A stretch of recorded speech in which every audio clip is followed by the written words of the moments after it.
Oh, that poor Albert. All right, so we are recording. Who would like to start our lovely recap? Oh yeah.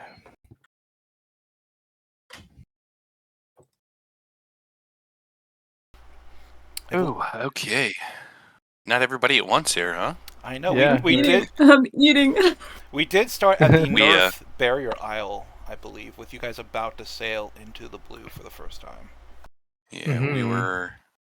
We were kind of here-ish, I think. Yep. Yeah, And we around- ended up catching the infected eel Oh yes. Yeah, and alerted the presence to us. yeah. Of the parasites in the water, and we're like, I don't think we want to swim in there No. ever. Ever. So then we went to Cork Bottle Island, and Yes. we got revenge on the merflowers. Yep. Um, Caught a couple more raw because- chemical ingredients. yeah. Nively smashed her face into the side of a cliff, and then jumped off, and they all ran after her and fell into a web. Beautiful plan. Beautiful plan. A little barbarian-esque, but I like it. A little headbutting to draw some It blood. worked though. It worked It was fucking 100%. great. Yeah. Yeah, the flowers for some reason find Nively delicious. They Something really about wanted elves. elf Elves, blood. Yeah.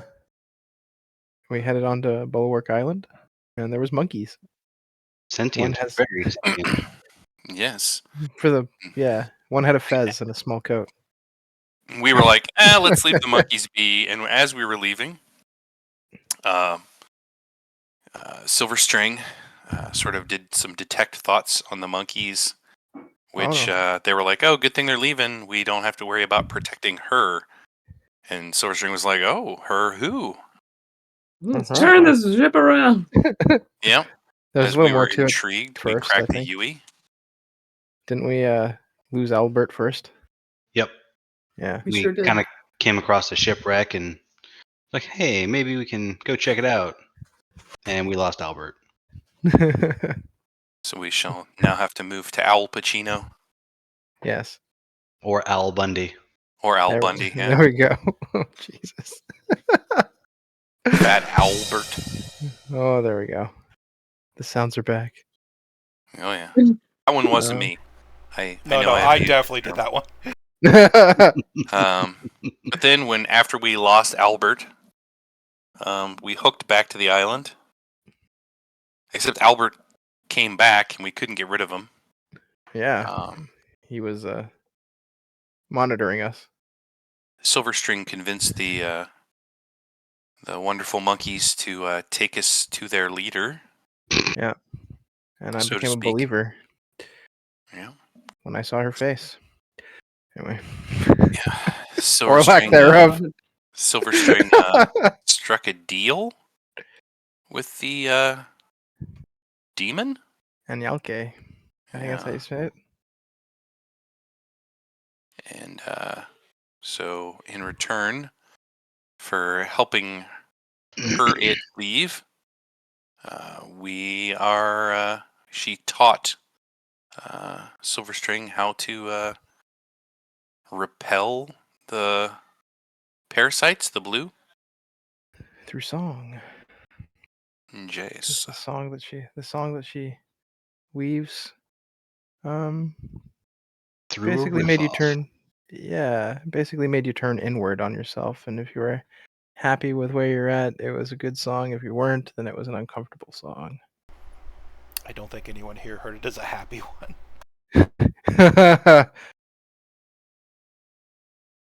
I mean, Maybe Will. Coleman wasn't.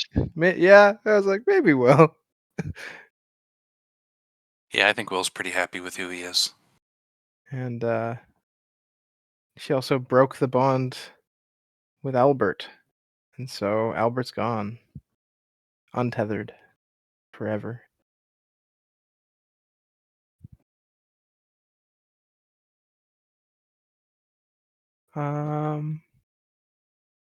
Then we explored the wreck. Yep. Greedily so. Yep. And Nively did recovered great. scads of booty. And gunpowder. And gunpowder, yes. So gunpowder is needed to blow the reef up to free the pirates that are bluish and eating our snail friends.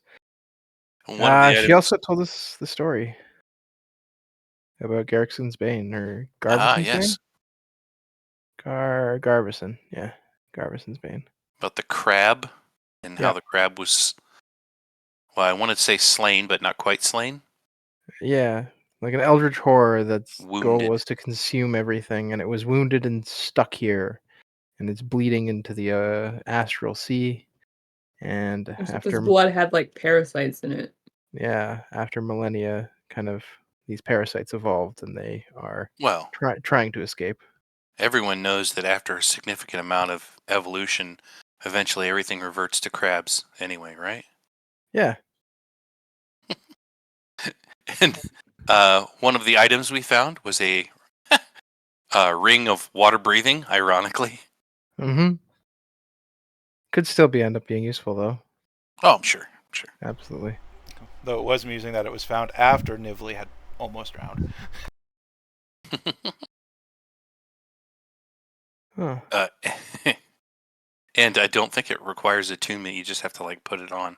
Oh, speaking of attunement, we also found Angalka's heart, which requires 2 attunement slots, but grants immunity to fire, resistance to acid, and resistance to poison. Technically, the first legendary item you found. A spectacular So far. item, Bum. which I think nobody has 2 open attunement slots. I did Nope. actually. Okay. Yes, Mhm. it was Tolmond. That is So if everyone's okay with it, I will take it. Hell yeah, man. Certainly. And she also gave me her A Harp? new lyre? bardic Or harp? bardic instrument. Oh, that's Yeah. right. Instrument of the Bard.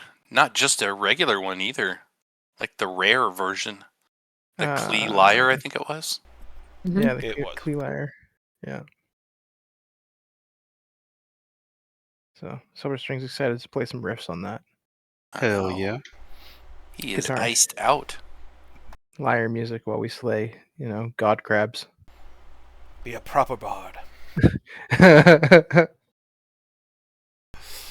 Another thing of note, whether it's major or minor, Gorgon, the the ever hungry monster blade, did fall asleep on the island as well. The thoughts What of is that? Mm. constant bloodlust subsiding into peaceful rest during the duration, only to wake up when you left. Oh, it woke up when I left. Yeah. Okay. Uh-oh. Meaning That's you not- could have just sort of stuck it in the sand and rowed away. But I don't know if Interesting. I don't know if it's just the hunger that was subsided or your need to keep it. It's one of those DM things where it's like, well, you could have certainly tried that. You're welcome to try. And I believe we ended essentially with everything we covered in the boat, which is like covered in your booty, as well as because the big golden figurehead that you have does not fit in the bag of holding. No. Right. Yeah, so that thing, because bag of holding is only like 2 feet wide, and this thing's a figurehead. So you got that big ass thing just sitting out in your boat. And I believe the plan was, now that may have changed, was you were beginning to sail towards the crab with gunpowder in tow. And I believe the thoughts was we go kill that crab. It's time to end it, yeah. With That was caution. the optimistic hope. Or at least go explore the island and see what's causing all this issue. Well, the That's 7 true. waterfalls that are coming out of it or something. From the wound from the massive ass bronze spear or brass spear that's sticking out of it, yeah. Yeah. It's like brass and crystal, and it kind of glows with like a kind of an eerie, like viridian light with bits of red in it as well. Might actually be the spear causing the problem. I hope not. Perhaps both. Well, it's there's one way to find out. Do you think All right. Zeus ever got god crabs? It's one hell of an astral infection. Well, if gunpowder's the cure, there might be a brief burning sensation. I was so close to like a Duke Nukem quote. Oh no. It's either going to be funny or offensive, or both. Both. Both, Yeah. yeah. If crabs are the problem, fire's the answer. Get to burning. Oh, jeez. Oh no. And so it is, our glorious adventurous party on a small little dinghy in the calm astral seas, murky blue, with the crab blood oozing in 7 waterfalls from the spear of that massive wound.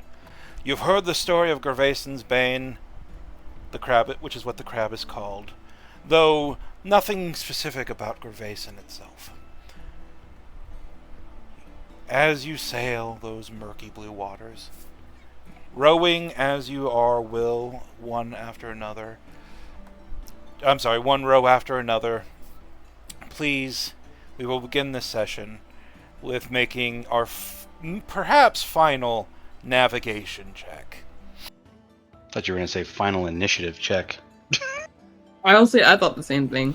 Honestly, Damn. every Is it that bad, hey? every initiative check is potentially the final initiative check if you really think about it. That's Yep. true. That's true. Very true. All right, navigation. That was me, right? And I was getting helped, or was I helping? I can't remember. You were making it because you had jack of all trades. Hey, you have been. And I was Oh. helping. Yeah. Can I get some guidance as well? Yep. Sorry. Oh, let's see. Yes. You got this. Just direct us towards the right direction, Onward and as you forward. have been. Advantage. Okay. It's not a 12. It is actually on the low roll. It is, that's true. A 12 was Oh my involved and immediately discarded. And for that wonderful series of moments, you believe in the Nivli that believes in you. And with the help of Tolmond, you're able to navigate the blue, rowing ever closer to those 7 waterfalls. The closer you get to Gervason's Bane, the warmer the air becomes. With every row, sweat now drips from your brow. Those of you who are immune or resistant to fire, you do not feel the warmth in the same way the others do. Will, you're sweating. Ross, you're also sweating. And as you approach that waterfall, you can see, sitting under each, like a monk out of the old stories, cross-legged, are 7 twisted humanoid creatures, almost as if in serene meditation. Now that you're close to the crab, the blue writhes, a living thing, covered, or not covered, but swarming with those long, thin, parasite eels. It's not going to be easy navigating this water, because you know if you fall in, they will be upon you before you can even let the water out of your mouth. You feel as if you've been seen. Barracuda. Though by what? Well, you're not entirely sure. But the path forward is through those waterfalls. And they are guarded.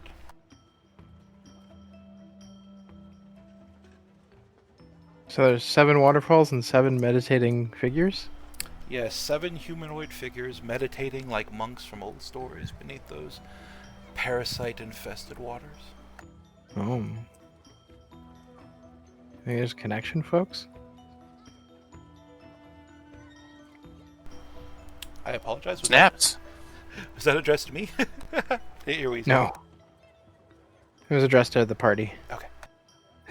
Do I'm sorry, what did you say, bud? you Could think it be that? connect? Yeah. Do you think that's 7 of those figures and 7 waterfalls? It's a mighty coinkydink. Possible. Ew. looking as if they might be What should we do? guardians of sort.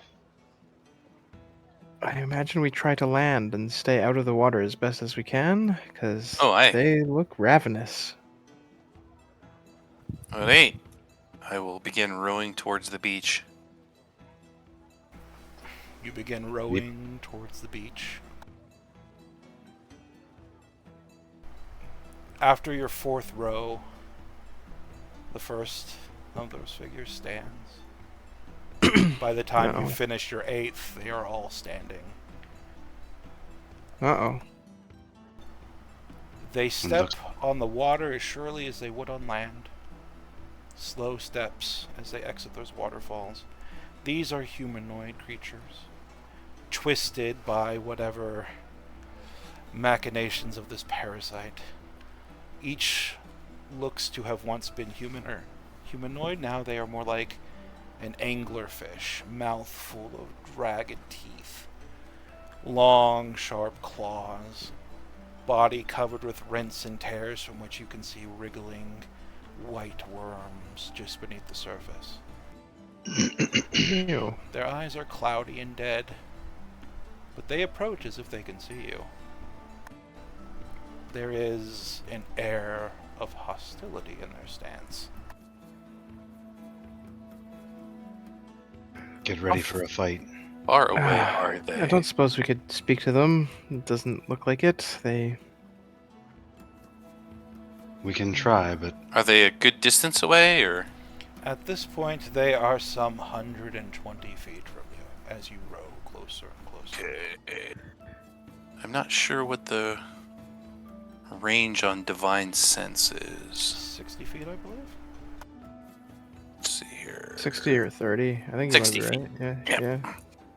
How long does it last? Until the end of your next turn, so it's just a turn. Well, I reckon I will hold on to that until they're within 60 feet, I guess. and how far away are we from shore? From the shore is roughly about 400 feet behind them. 400 feet Oh. behind them. Oh, they're on the water So- coming out to meet us. They Oh, walk on the yes. water as certainly as it is land. Misunderstood that. Okay. So we got a boat battle. Unless we can somehow deflect them. Well, Should we we- don't want to end up in the water. This is very true. We are not in the greatest of positions.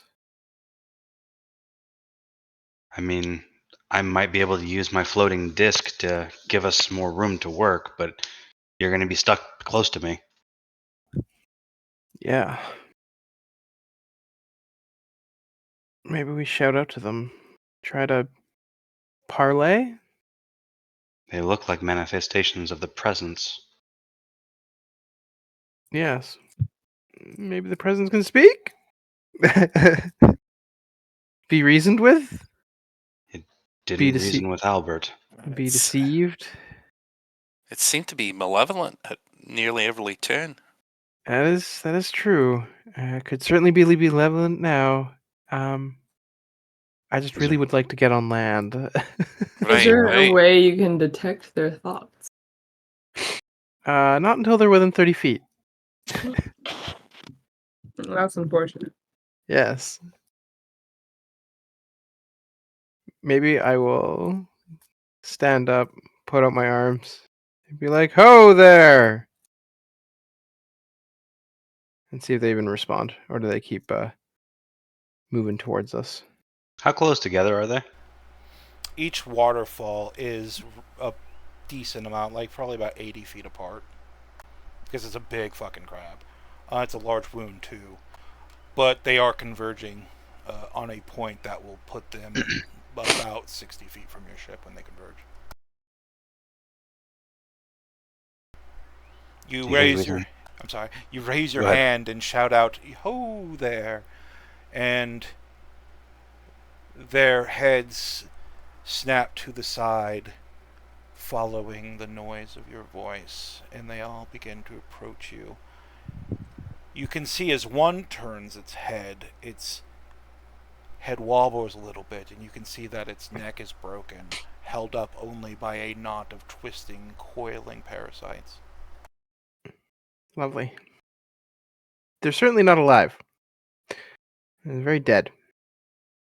Well, that answers that. Yeah. Literally just skin suits for parasites. It's great. So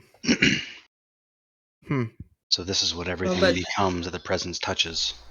A reflection of your Yeah. own fate should you fail. Yeah, please no. But might also But I will grant us also. an answer. I'm sorry. Forgive me, Nibley. No, you're good. Go ahead. I was going to merely say, but I should note, because I did forget this, my apologies. The beach behind them, some 400 feet away, you can see a bit of the tip of that massive brass spear that pierced through. Pierced through Gervaison's bane. As it is also the edge, the point is pinned into the island as well. So it seems like it's pinning this crab in place. Mm-hmm.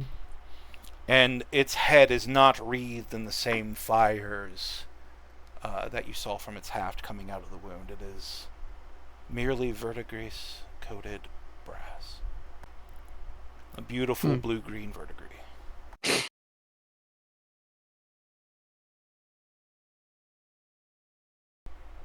And still those creatures approach. Do you think we can reroute and find another point to land before they get to us? We can try. Are we moving faster than them, Will? Can we get away from them? I don't know if I can row faster than someone can run. I Do can you try. Do you You're think big your and song strong. can keep them at bay? Ooh, that's a good idea. Give it a try. Should I row towards the beach or away? At this point, I would say play the song and make a break for land. We do not want Right. to fight them on the water. Fair. Play on. Play on. All And right. then Will redouble his efforts and row towards the beach. All right, And row and row you do. Each row getting more and more difficult as the amount of parasites in the water increases. Treating this as difficult terrain for the purposes of this ship. And I'm going to ready an action as well. Oh, your song better work, Sonny Jim. And speaking Yeah. of your song, please describe it and then roll for it. All right. I am going to try to best mimic what the demon taught me, drawing upon our connection, maybe as tenuous as it is. Guidance. Thanks. Try to You're row welcome. in rhythm. To mimic it. Now, I did tell you the DC does rise every time you use it, and you used it twice last session. Yeah. But you said I thought you meant like in the same location. I never specified that. I could have sworn. Okay, never mind. Check the logs. You know what? I might have, and if I did, I am a horrible person. But it's meant to reset on a long rest. Oh, okay. Yeah, fair enough. All right. Please. Can I use my inspiration from the recap? You may. Good idea.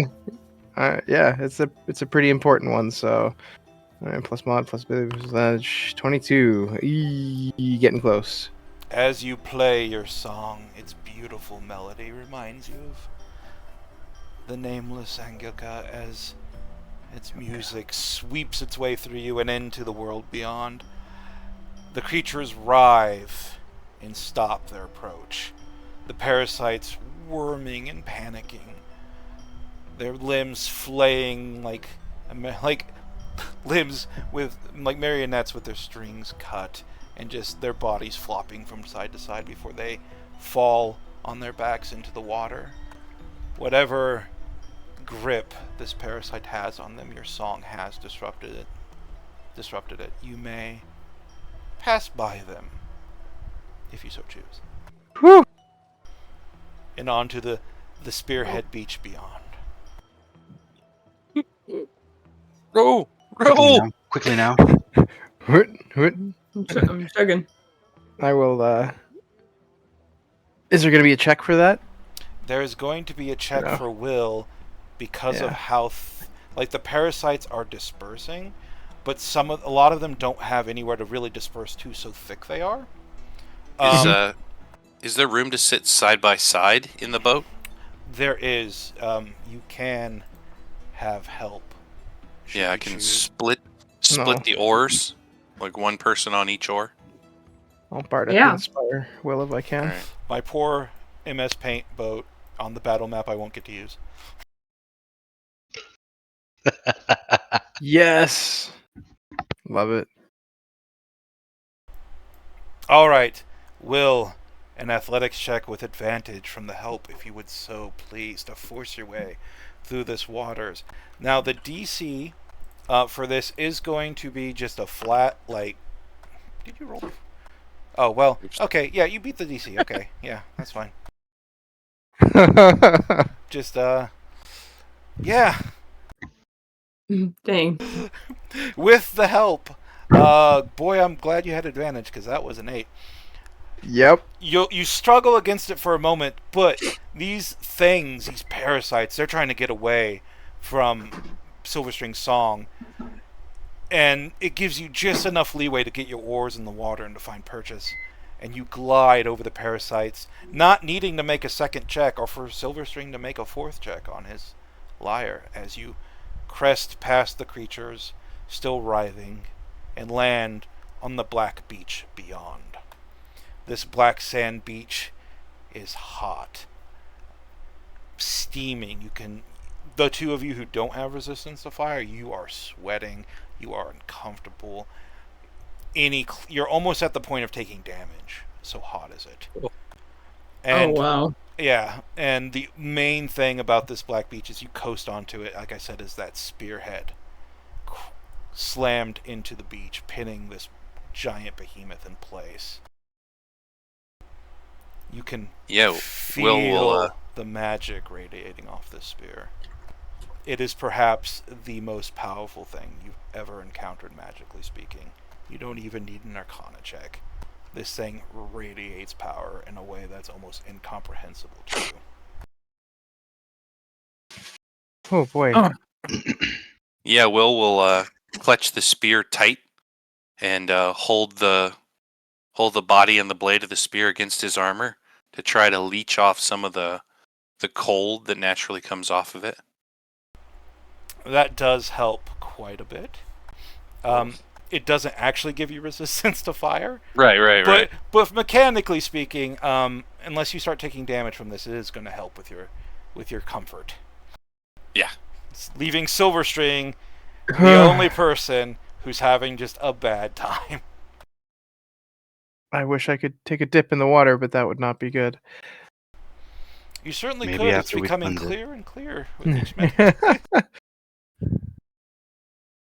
I think I'm finished for being able to keep the blue at bay, though it's getting very difficult to play that song, very draining.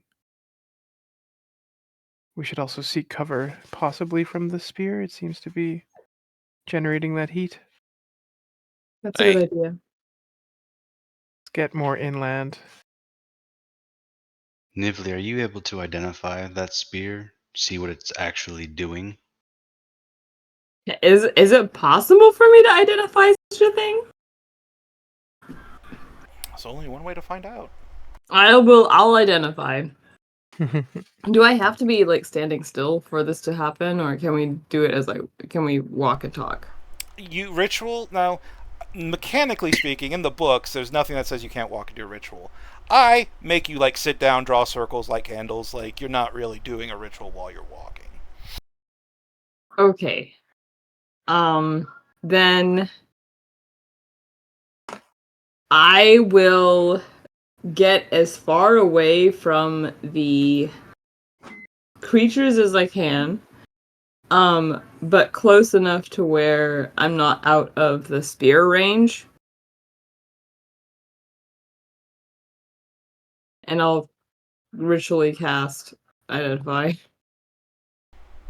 You get closer and closer to the spear, setting up your ritual. Now you know Identify requires you to touch the object. No. Never mind. We already walking that road. I'm just telling you the effects now. Ay. Considering the heat, should I do it instead? Do you have identify? I do. I just need to borrow your components. She'll take out Charlie's pearl and hand it over to. Hang on, actually. Oh, I'm sorry, I do not. You don't have identify. Okay. I didn't take it because you had it. Shit. Okay. all You lies. know what? Okay. In that case, I'll go ahead and do it because maybe it will give us some useful information. But I'm touching it with the least important finger, i.e., like a pinky finger. Look, I made Mish cut off fingers one time, okay? Like... The least important finger. Countless years of the Yakuza would tell us that's the pinky. Yep. The offhand pinky. Yeah. Well, I can set up a perimeter, kind of. You step to the sword tip. The thing larger than larger than most of our brownstone buildings, perhaps even small skyscrapers. And this is just the tip. The magic that radiates off of it is uncomfortable, but you know as you take every step, the spear itself isn't the source of this heat that you're feeling. Because you don't get warmer the closer to the spear you get, so you notice that like immediately. And as you cast your ritual and you reach out with your least important pinky finger, left hand pinky finger if you're right-handed, or right hand if you're left, and you touch the spear, you can sense a sorrow from the weapon, a sadness, and also an anger. It's not going to let you identify it in the traditional sense, but it will give you its name. For this spear is called Gervison the Grieving Lord.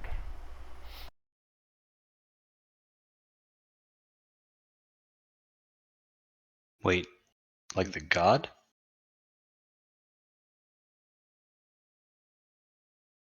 Yes, during the story, it was said that the god and the spear were the same name, Gerbison. Oh my. Maybe they're the same Fascinating. thing. I don't know. Is there a way to tell if they're the same thing? Like if there's like a Give intelligence to the... Give me a history check with disadvantage. Ah. I can't help with that well, one. Everybody knows how good I am at history. You can help. Nivli can ask Tolman to help for certain, and you can brainstorm it. Tolman, have you ever heard about this? And she'll tell him. Tolman's absolutely racking his brain, thinking of every book he's ever read. Would I be giving him advantage then? No, you would be making a disadvantage into a normal check, because advantage and disadvantage does not stack. Okay. He just randomly starts spewing like every like deity or god or historical like myth that he's ever heard of in rapid fire force. I will warn you that DC on this is high. I'm actually hold on. Is identify concentration? Hold on, looking. I don't think so, because it's a ritual. It's not. Okay, perfect. Then I'm going to guidance myself. All right. History with guidance. 24 normal. Oh my god. What is... I rolled a 1 on the D4. So obscure. That's 8. So obscure is this knowledge. You have not heard of Gervison the Grieving Lord until you heard the Angaka's story.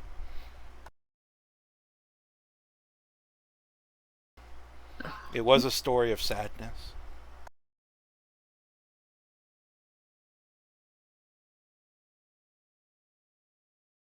Mhm. Is it? Can I look around, like, around the crab? You may. Like, like into the reef, kind of. So I this want to see if there's like remains or belongings or something left over from whoever was fighting the crab. give. I'm not going to ask you to roll for this, and the reason why. Judging from the rock formations that have grown on the shell of the giant crab, it has been millennia since this event occurred. If there were anything that was perishable, they would long since be gone. And offhand, I can't think of anything that would have remained. Like that would armor give you a or clue. footprints in stone or like something like jutting out of the water. Give me you a know. perception check. Okay. We're Just going to for need a ton of butter. guidance myself.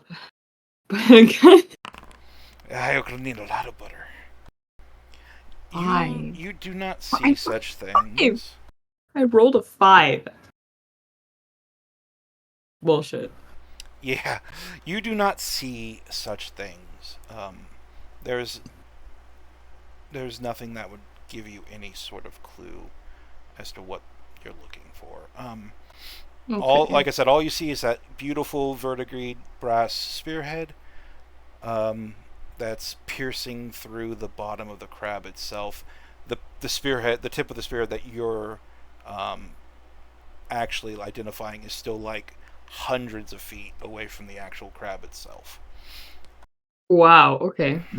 The spear total reaches a mile into the sky. The crab. Dang. The crab. Yeah. Okay. I'll remind you real quick. This crab is as big as this island. It's 4 miles. The body itself is 4 miles, with the legs tucked under it. So it's not even standing up, and it's probably at least like half that tall. That's a big crab. So where is the source of this heat coming from then? Maybe it's heart, body, whatever's living, part of it. We don't know if it's from the spear or from the crab. Well, Nibley said it wasn't from the spear, right? Yeah, it didn't seem to get hotter as she moved closer. No. So that would say that it's not the source. Something else is the source. Well, I mean, I know you're supposed to steam crabs before you eat them. You think the ground? Maybe we can have dinner.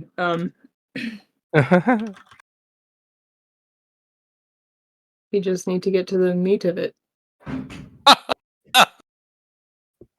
No, it's not the time to laugh, but I can't help myself. Shoot, was- chuckles. That was too good. We should move farther inland. I don't know where we're going, I agree. but Well- away from those creatures. The other thing to consider is in my readings, infection sites can also be very warm or hot. Ah, Interesting. You do have a good point there. Almost like a feverish reaction. Can I cleric up some knowledge? Give me a medicine check. Okay. Oh, Uh-huh. I think I can help you with that. Heck Let yeah. me see. Medicine. Do I have medicine? I do not. Of course I don't. I can't help you. I don't either, so unless you want an intelligence check, I got nothing. Oh no. I'll guidance myself then. Why? Why? This is the third that's another single Third sub digit. 10 roll, yeah. This particular roll wasn't particularly high DC. By It's still investigating, shameful. yeah, by looking up. I mean, you got one more than 12, right? That's saying something.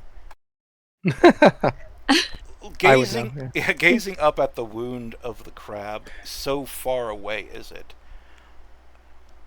You can tell that that the wound is steaming just a little. It's kind of hard to tell with the fog. It's very thin around the crab, however.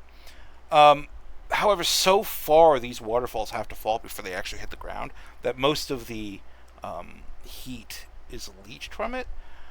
But the seems like the heat is coming from the crab itself, not the spear. Perhaps because of an infected wound.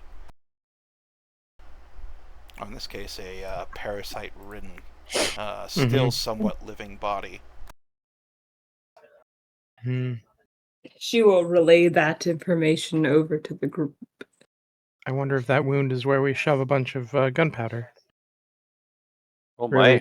It's one way to carve out a wound, or Yeah. Sigh, huh? Cauterize. Maybe we should go deeper. It's worth a shot. I Oh, inside the crab, you mean? Yes. I mean, a place this large. You would think that on an ordinary island of this size, one might find a cave or something. What if other wounds have been dealt that, when the weapon was removed, caused a gaping.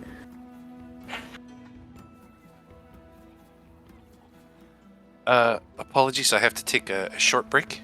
I'll be right back. Okay. Like, just 5-10 minutes. Yeah, I'll just go and take like a little 5-minute break, and then we'll be back. Alrighty. Sounds good.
The demons are all.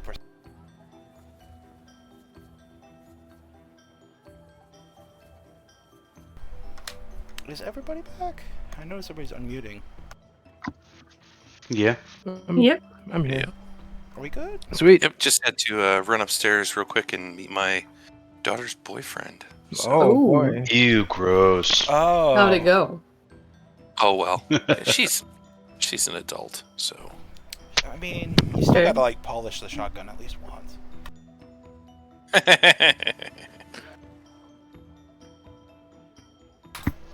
All right. All right.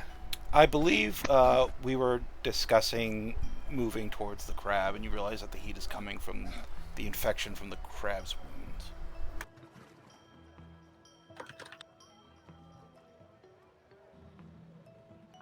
Yes. Yeah. Yes. He's a sick crab. So as we move forward, closer towards the crab, you can see it will be quite some climb to reach the actual body. It is pinned to an island itself, so it is both. It's as big as an island, but it's not the island, if you know what I mean. This magical aura from the spear just gets more and more powerful the closer you get to it. Everyone bypasses it. Will. Great. Of all people, you probably feel the most connection. Not only are you a spear user, but you're. I feel like Will would be somebody who would probably pride himself on his martial prowess. Am I wrong? Oh yeah. Oh yeah, very much so. So, not mechanically. Yep. Do you feel like the power of the spear would draw you? Would you be drawn to it? Because it's clearly more power than what you possess now. Now, granted, this thing is a mile long. He would be very interested in the spear. Yeah, but I mean, I realize it's impossible to wield, but he would definitely be interested in it. That's the thing, though. As you pass this spear, and you're thinking of just the power this thing radiates.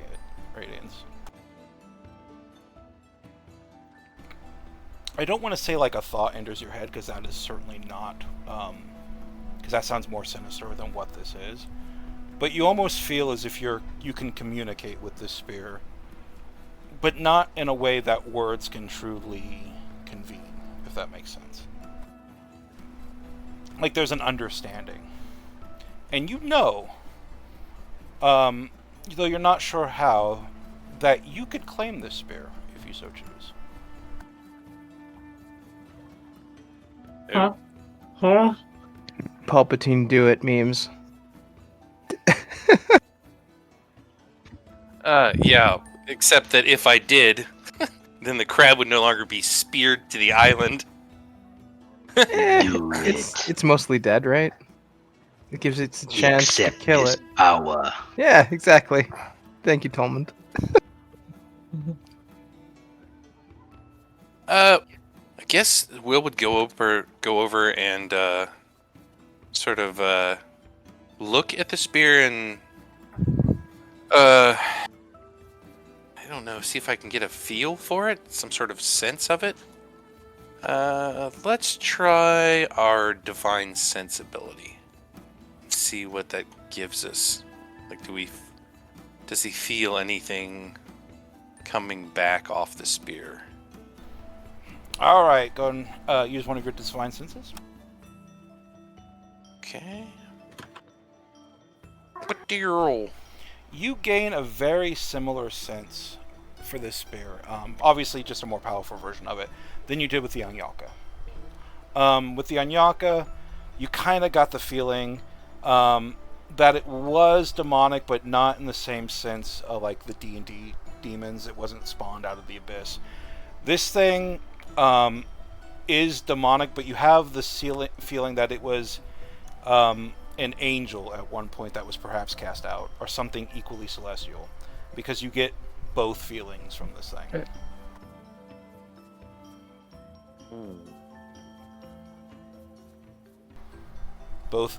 both you get a nice warm celestial feeling, kind of mixed in with this sort of demonic feeling.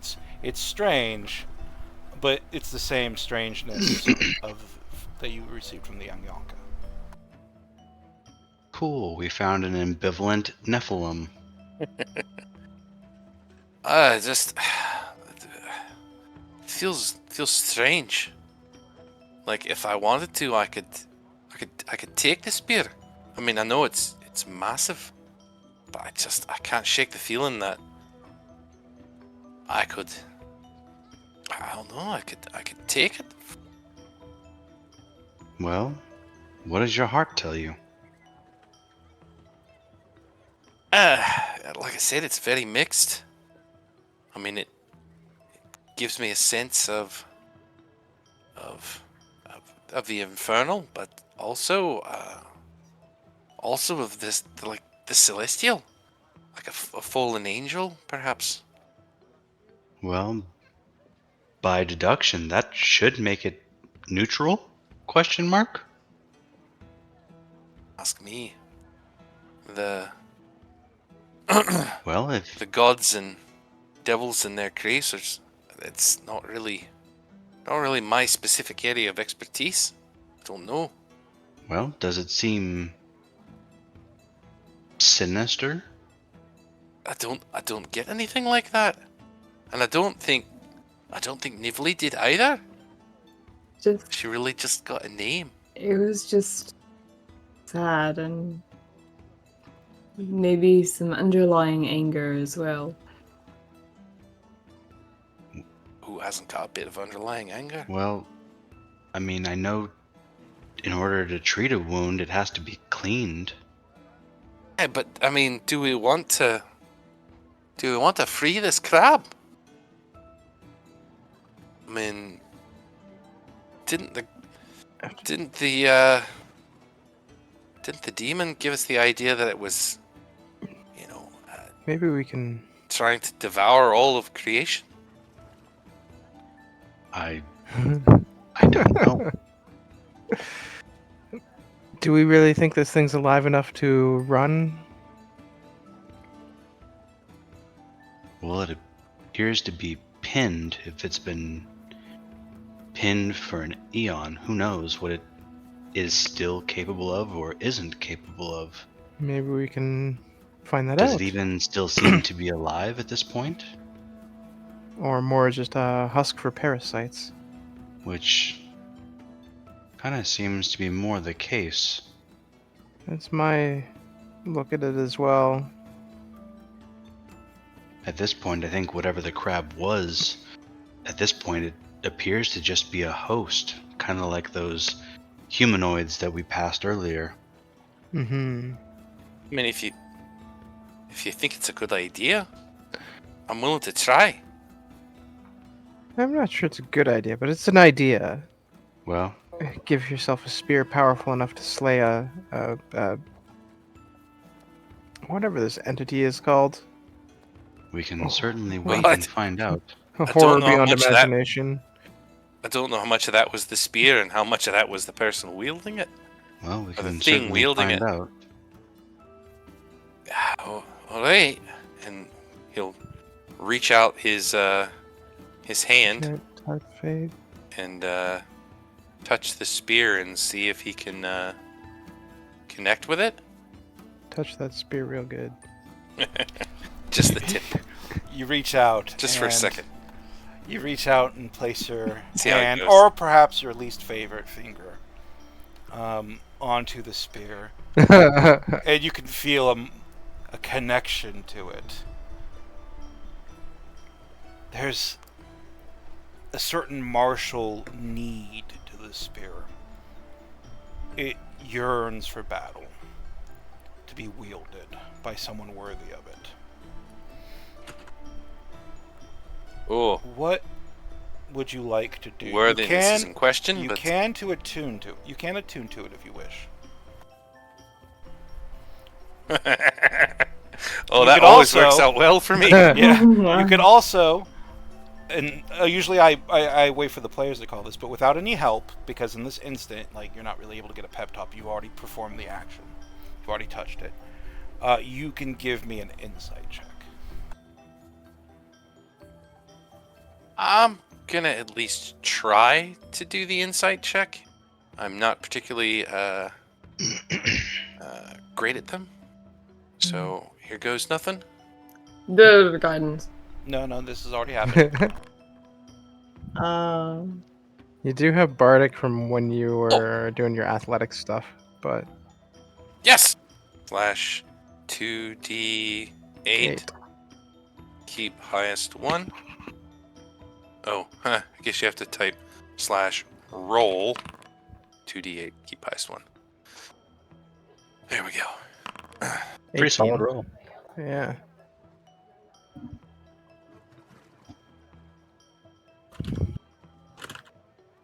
What is an ancient sentient spear capable of rolling? You get a feeling from the spear, like that same martial need, but there is sadness to it. This is a creature that has known some great either passion or love and has lost it, because you can feel the grief that only such a thing could bear. So not only is it a creature of martial need, it is a creature of grief as well. There's a sadness to it. Other than that, you don't really get anything too specific.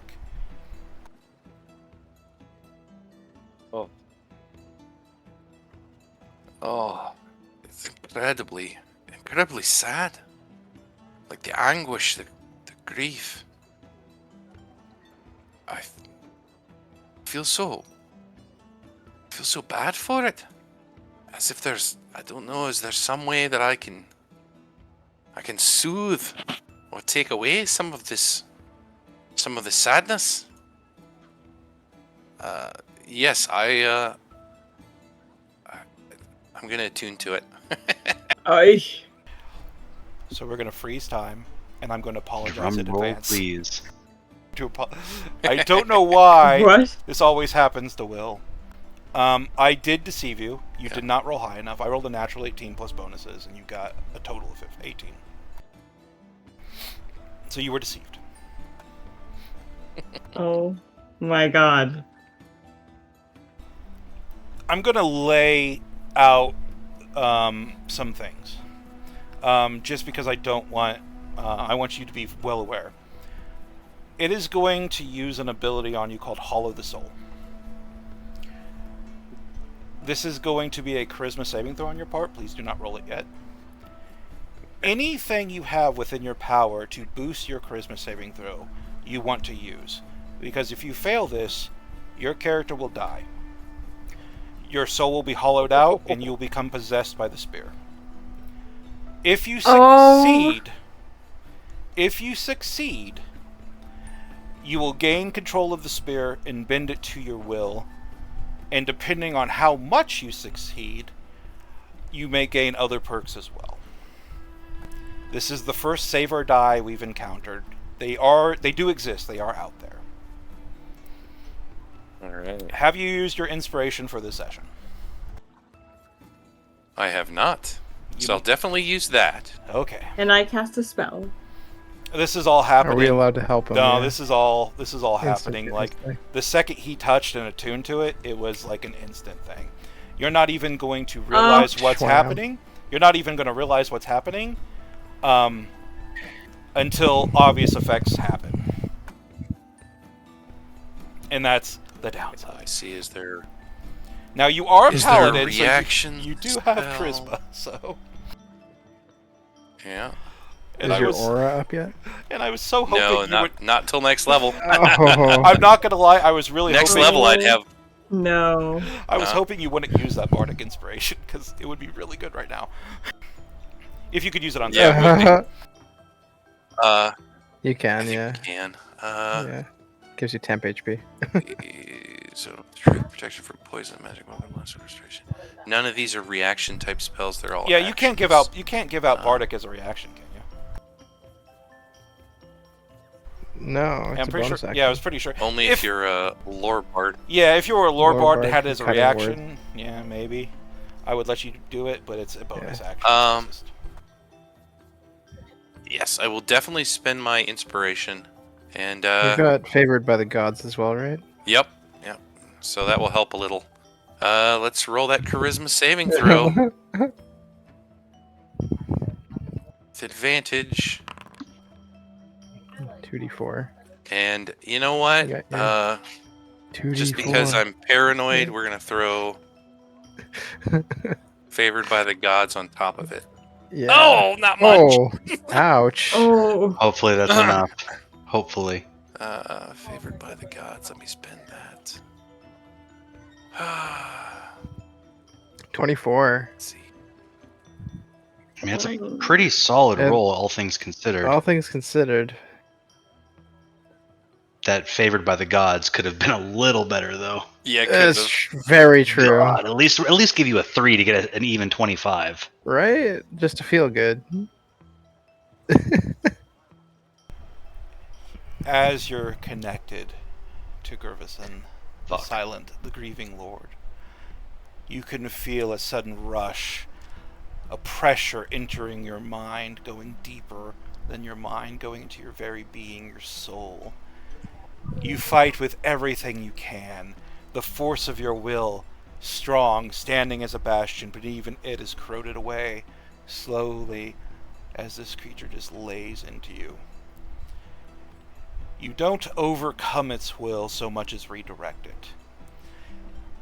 You stand strong, and eventually the spear recognizes your strength.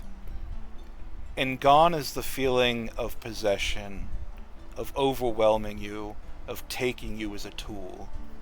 And instead, you can feel a respect settle on your shoulders. You're a creature strong enough for it to warrant an ally, not a tool. Your attunement connects, and you can feel power thrumming through you as Gervison, the grieving lord, connects to you almost as if it's an old friend. A friend born of the battlefield, as it were. You have awoken this weapon, not to the dormant state, but you will begin with it in the awakened state. And I will post what you know of the weapon from attuning to it into game handouts. Let's go. Ooh. It was enough. The DC Sounds like Will might be taken. The DC was equal to its charisma, which was 24. You passed. Oh my Holy shit! oh my god. Holy shit. Yeah. Oh, thank Oh goodness. my God. Thank God for favored by the gods. For real, for real. So technically, Oh, you shit. only have to use that if you failed. Yeah, and he did. I would have failed. Right. Yeah. Yeah, so will in his offhand, he's got the idol, and as the creature is like overwhelming his mind, he squeezes the idol so tightly that it cuts into his palm, and blood pours from his fist as the idol glows hot for a moment, and then burns the image of the idol, the godling, into Will's palm, and just the sheer energy from the idol allows him to sort of push back against this entity trying to take over his mind and his very being. So good. Love it. So good. Looks like Will might be taking a level of Hexblade at some point. Oh my. And from his other hand, kind of in the crook of his arm, he just sort of lets the icing fang spear fall to the sand.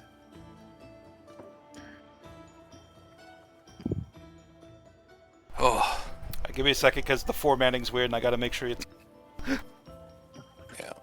yeah. So this is like Oh. Gorgon, this has multiple states. It is the equivalent of a vestige my. of divergence. And What's that?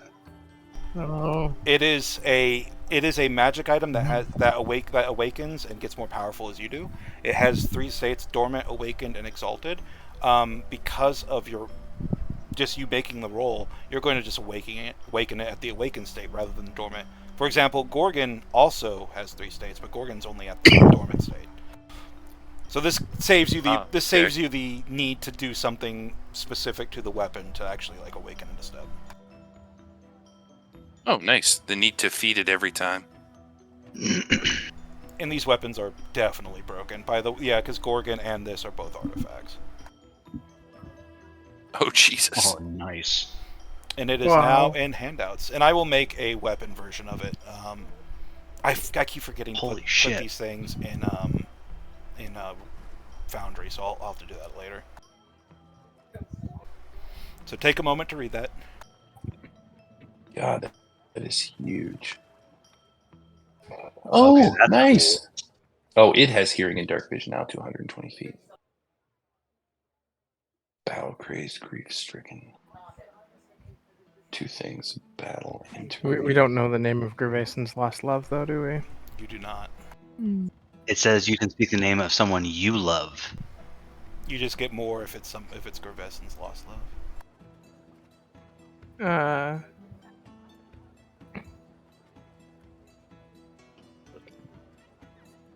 Flames tour. Ooh, nice. Holy shit. Should you speak the name of Gervaison's lost love, green flames deal an additional 3d6 instead. Oh, cool. Reaction. Person at 10 feet. With a melee attack, you can move into melee range with the attacker. Attack? Okay. Awakened. Holy bonus shit. to attack and damage is a +1. It ignores That's so fire fucking resistance. cool. That is so cool. That is a weapon and a half, man. When you fall to 0 hit I points, want to know what the suffer exalted instant state death. looks like. Both the You exalted act states on normally both the to continue to weapons track are your death incredibly saving ridiculous. Yeah, I can imagine. Dude, awesome. Once the death conquering devotion is used, it cannot be used again until a ritual commemorating Gervaison's lost love is performed. Fire damage dealt by. Ooh, nice. That is very cool. Amazing.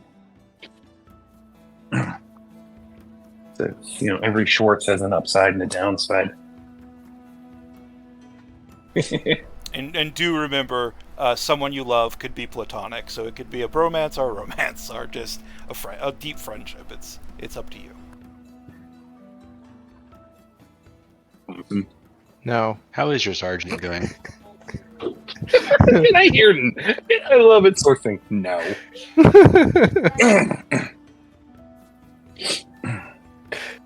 Alright. All right. So, what's the first thing you would like to say to your new spear?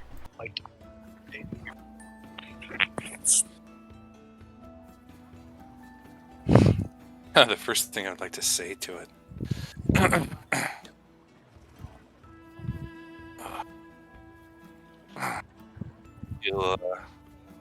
He'll hold the spear in his upturned palms, and he visibly, his eyes well up with tears, and they just sort of stream down his cheeks. And he just holds it out in front of him and looks down at it and says, I feel so sorry. The anguish and the grief, if only there was something I could do to lessen it, to take it away. I will carry you with pride. You can feel a warmth, but it's hard to kind of pin down the warmth. You don't know if it comes from your reassurances or if it comes from just its all of its emotions kind of bubbling to the surface, because it just lost this battle of wills, right? So it might be a little heated from that. Use Bruised me well. ego. Use me well, as I would have used you. And do not let anything come between you and those you love. Can I count on you to aid me should I call on it? You can. You can. I will call on you once we return to your home. You can kind of see your memories blending with its a little bit because of this connection you're now faced. And when we get to your home, I will call on you to avenge my love, just as I will certainly avenge yours. Do this, and I will give my last bit of power to you. Fail, and we shall both lie shattered on the ground in shame. And with that, it will actually give you a glimpse of what its final power is. And all of its ridiculousness, but you don't have access to it until you perform that quest. However, you don't have to look at it. You can say, nah, I don't need to see that yet. But if you want to know what it can do, it's willing to show you. It is sentient. No. I'll see when I've earned it. Good. A good attitude to have. As it shrinks down, it's like Oz's time, it just shrinks down, and in a flash of green flames, it is now a spear, normal-sized, in your hand. The massive thing no longer pinning the crab to the ground. And sure as shit, the ground begins to quake. Damn it. And writhe. Oh. Oh no. Rocks the size Oh, we of better get 'em houses begin to rain down from the crab above as it shakes violently. You can see parasites hundreds of feet long writhing against the joints of this creature, forcing it to move, to shift, to free itself. Claws the size of city blocks rise into the air. Somebody please roll a d4. All right.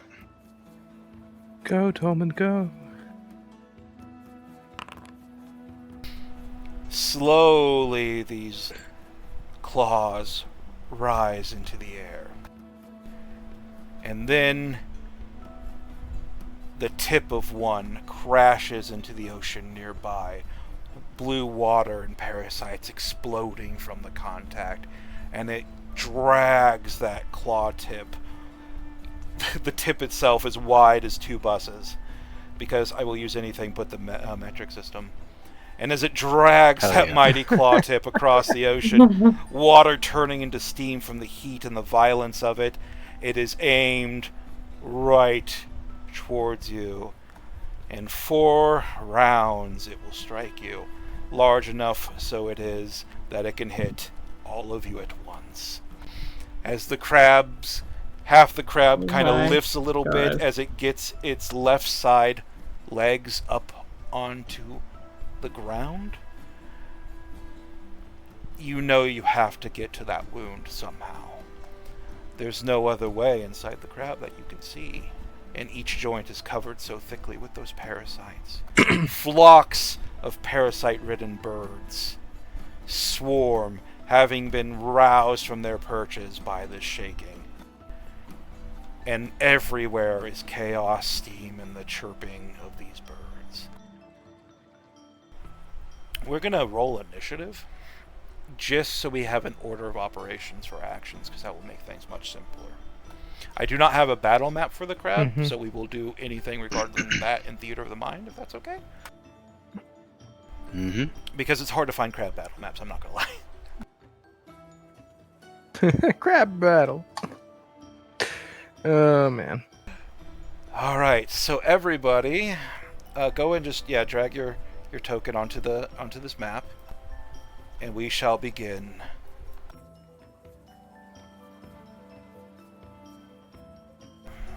Let's see. I think we're missing Nibley Soken. Yeah. Oh, here we go.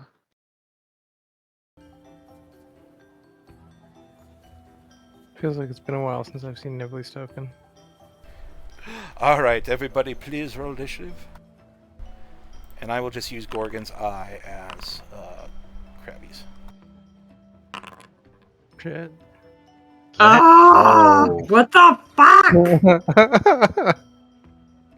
That's fine. I'm a cleric. It's fine. It's probably for the best. Sometimes it's good to go last. Okay, everybody rolled a 20 and above. Oh no! I set mine to 20. I get a cheat. You should be ahead of Gorgon's Eye, though. I don't know why it's not putting you there. No idea. Since we Initiative. tied, I will let Kath go before me. All right, I'm Pretty sure he has the higher dex, anyways. Yeah, we'll just That's true. We'll just put yours at 19, and I'll put Gorgon's Eye at 18, so we still maintain like the order we want, right? Yeah, I don't think I can artificially manipulate my Oh, okay, I'll do it. initiative. That's like a roll 20 thing. Yeah. The inferior All right, Tolman, tabletop. you have 4 rounds to get out of this claw's range. The range being potentially most, if not all, of the island. There are many ways you can go up to that wound, should you so choose. It is your turn.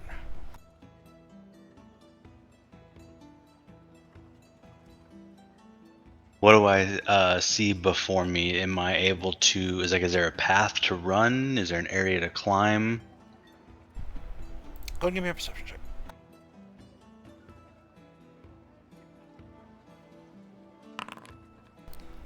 There are paths to get to the wound.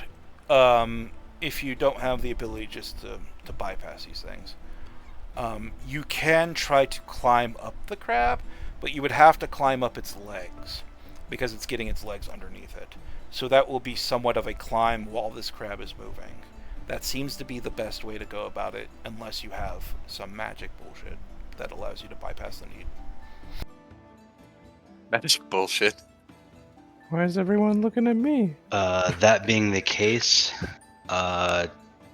Tolman's gonna look over his shoulder at everyone as he starts to run. Quickly, onto the crab!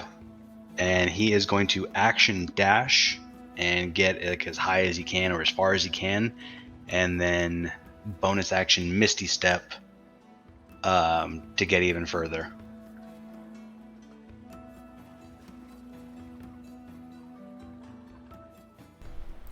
All right, so you're just running towards those crab legs. You sprint, you Misty Step. It's going to be, even with all that movement, you're going to be able to do it in about 2 rounds. If you just dash the next round, you'll be able to get to the base of those massive legs. And it's gonna, like I said, it's gonna be somewhat of a climb. I gotta stress this. This thing is 2 miles tall. So you're gonna be scaling basically a massive cliff. Actually, it's how tall are the cliffs of Dover? Like it's gonna be a lot. That's just what I'm saying. It's going to be a lot. However, the climb itself shouldn't be too hard. It's a very rocky surface, even with rocks falling down. Silverstring. All right. How far away? Ooh. Will's the only one who doesn't have some sort of teleport, right? Pretty much. Yeah, I don't think I have anything like that. Alrighty, here goes. I'm gonna start running towards the thing, but before that, it's time to play the liar. And where is it? Inventory. I'm still not very good at the sheet stuff. I will cast Fly. I'll cast it on Will, so he can fly up there. as quickly as possible, and then I'll start running, and I'll use my once a day. Oh, I can't use Misty Step because I cast a spell. But anyways, I'll start running, trying to aid Tolmond and Nivli. I'm assuming we're both climbing up the legs. All right, so Yeah. with a few Concentrating. wonderful strums from his newly acquired and quite beautifully playing lyre, you feel light on your feet. You feel as if you can will yourself into the air should you choose, Will. You are now benefiting from the fly spell. Very nice.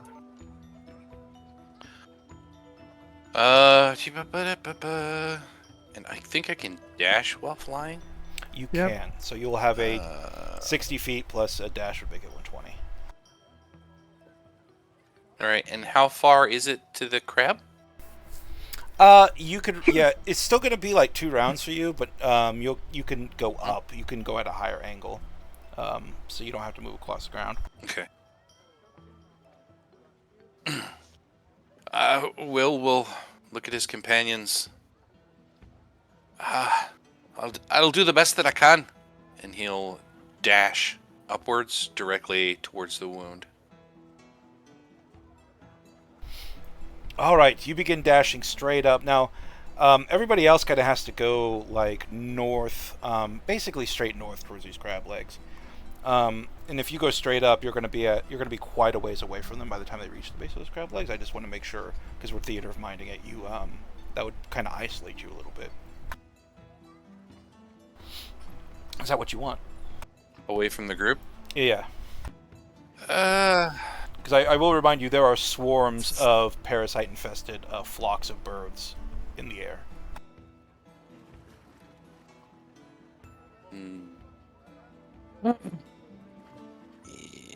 Probably best to stay I with will. us. I will stay with the group Okay. and see if I can somehow aid them to go faster. I don't know how I could do that. It's like, you got this. Yeah, so I'll stay with the group instead of dashing, and it's gonna take multiple rounds to get there. So, what I will do is I'll burn a 2nd level spell, and I will bless everyone. Oh, that's really good, yeah. So everybody give yourself a mark as you can So feel that'll William's reassuring bless settle on your shoulders like a mantle. bless look like. Where is it? I know there's a symbol for it. It's good. You can just use anything as long as we know what it is. I think everybody's using the head with the little refresh symbol. Oh, okay, the concentration symbol. Yeah. Oh, that's automatic. Yeah, that's concentration. There used to be a bless. I just, like I said, I don't remember what it is because they're weird. All right. Is that all you can do? Yeah. All right. This So action and move. yeah, you're certainly putting yourself ahead of the group by a few feet, but yeah, you're flying straight. So if anything comes from the front of the group, you'll be the first one for sure. Nivli, you watch as all your friends begin to dash or fly away. There's that brief minute of like, hey, and then, what are you doing? It's not your turn. Actually, wait, it's the Gorgon's eye. You're 4. I forgot of. Yeah. The crab claw moves closer, and they'll be rolled in at the top of the next round, but a lot of those flocks of birds begin to descend, ridden by parasites that are trying to prevent you from perhaps doing exactly what you're trying to do. Oh. Okay. I see. 3 more rounds until the claw reaches you. It's your turn, Nivli. Do the birds are how close are the birds right now? They're still quite a ways away, probably about 200 feet. like circling about 200 feet up in the air. Okay. If I were to do a silly little spirit guardians, would it include the crab? It could, but the crab is so massive, like you're not really going to damage it much unless you actually like go inside of it or have a weapon that's capable of piercing an island. Okay.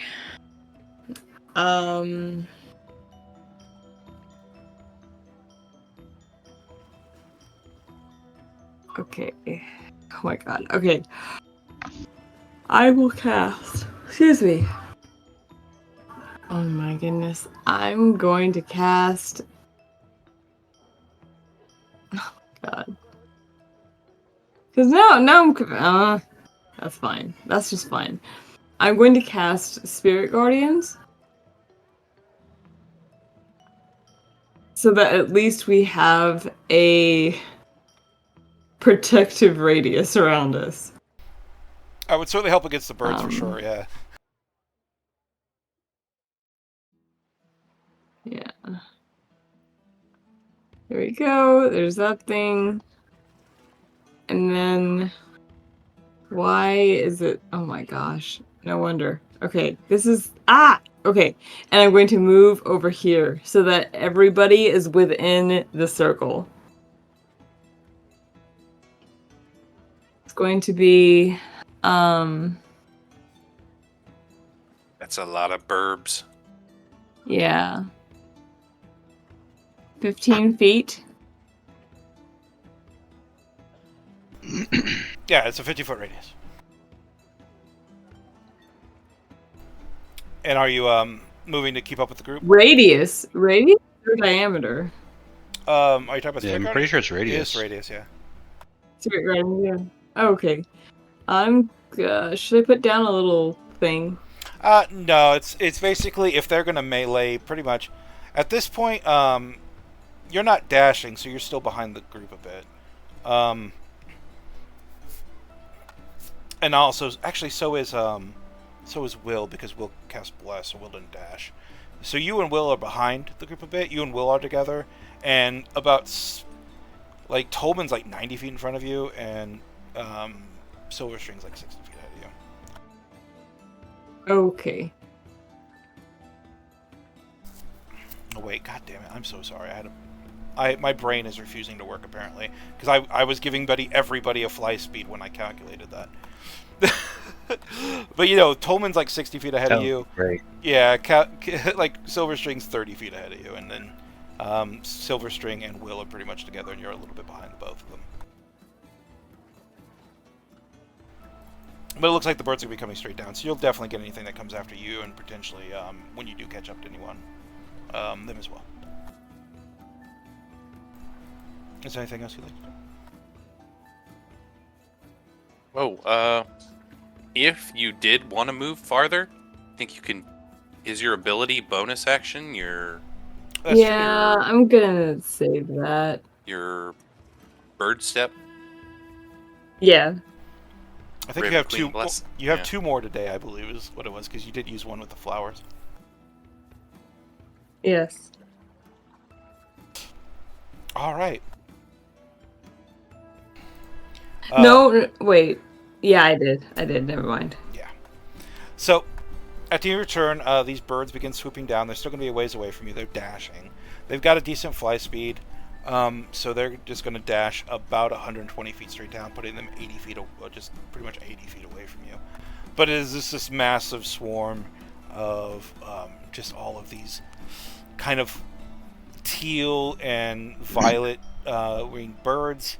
They look like they were one time majestic, but have long since been riddled with these parasites, as most living things in the area, in the radius of the blue have. So they are dashing down, and I'm just going to roll them into initiative.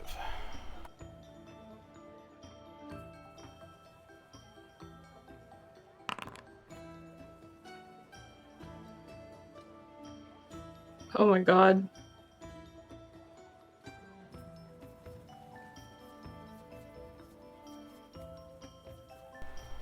You and one of them tied, so you will go first between the two of you. And very well. Okay, so that happened at the end of the turn. And like I said, they rolled an initiative. One of these little swarms does come down and break away, dashing closer towards. It'll be dashing closer towards the largest group, would be Will and Silverstring. They aren't able to attack, though. They're just dashing. But you do find yourself surrounded by feathers and these bone-white, worm-infested creatures, the bone-white parasites, on these normally colorful creatures as they swarm around you, but they're not able to attack. But they are within, well, they're within stabbing range.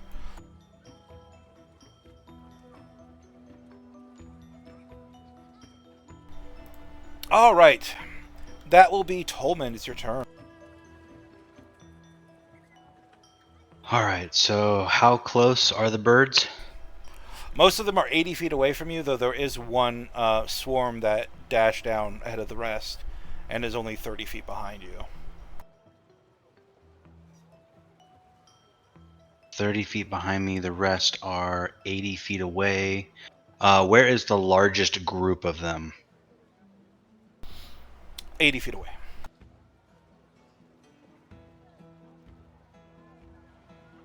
Okay, and rough idea of how many are in both groups? One swarm is by itself trying to attack your friends, but unable to do so. Essentially, the way I'm going to do it, I'm just going to treat this like... essentially, you can hit as many groups as you can, equal to just whatever spellcasting level you do. So if you cast a 3rd level spell, you hit 3 of them, 2. That's the easiest way to do it when you're doing Theater of the Mind. And that's essentially like naval combat rules from... That's essentially like fireballing ships in ship combat rules for D&D, which is where I got that. Yeah, that's basically what I'm trying to do, is hit the majority of them to keep everyone safe. Yeah, absolutely. So I'm going to go ahead and cast Fireball, which is a 20-foot sphere. Dang.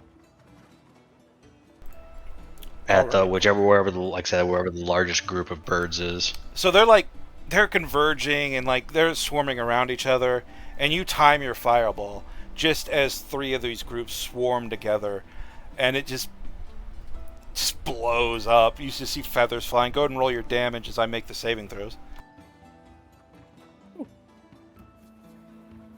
So it's a DC 16 Dex for 32 damage. Ooh, that's a good roll. That's not bad. All right, what's your saving throw again? 16? Only 1/6 though. 16.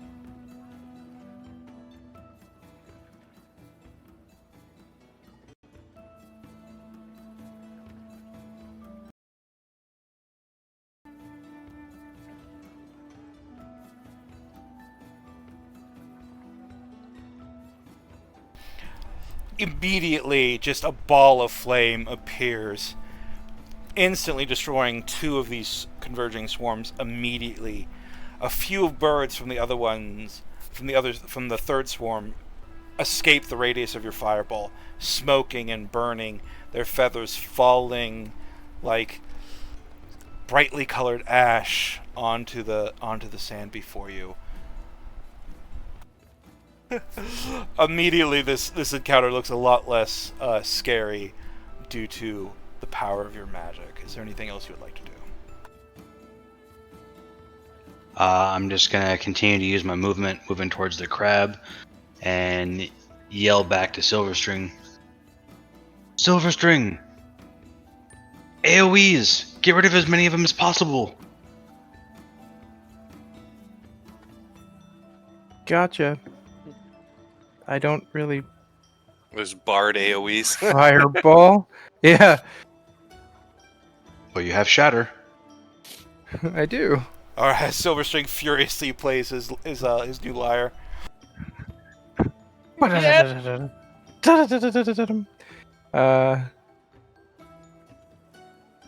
Yeah. Is it my turn? It is. Yes. Okay. I will continue running. I will. So how many are 80 feet away from us? There's one that's 30 feet. Yeah, there One was group? one. There was one that you're in melee. You're in melee with. So if you do continue the run, they will get an AO Oh. against you. Oh. Because one of them is encounter Okay. is in I wasn't aware. yeah, with you and Will, because they dash, but they weren't able to attack. Right. All right, and then there's a couple other groups that are far away. They managed to survive the fireball. Yes. There we go. Okay.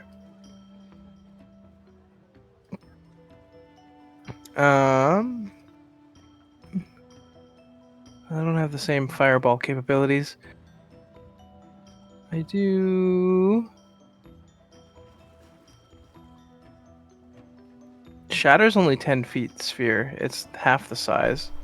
That's true, but I'm Probably just wouldn't get as many. no. I'm just using like the simplified rules like you get from ship combat and Ghost of Saltmarsh. Okay. Yeah, so it's just you're gonna hit as many groups Fair enough. equal to the spell level of the spell you cast. So you would hit 2 with. Oh, okay. So, unless I upcast it, yeah. Gotcha. Cool. I will cast Shatter then. At second level to hit 2 groups of them. And just bop. Okay. Damage. 19 is Ooh. actually above average. It's really good. Wow. It's 5 off max. Con saves. They both failed. For the So- Aether Chickens. All right. Okay. Let's see. Did you try to? We're not going to say you hit the injured one because it's not. It's by itself right now because Tolman blew the crap out of all of its friends. So you'll hit 2 fresh ones. I'm just lobbing bombs. Don't worry about it. Okay.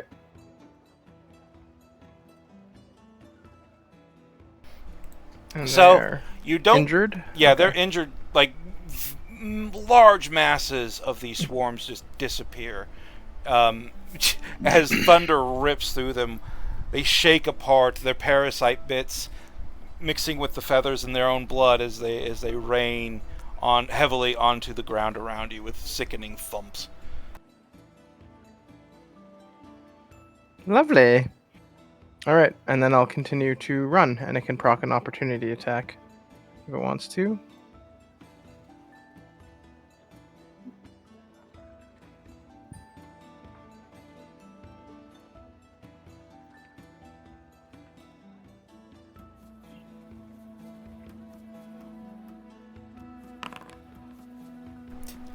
I rolled a 4.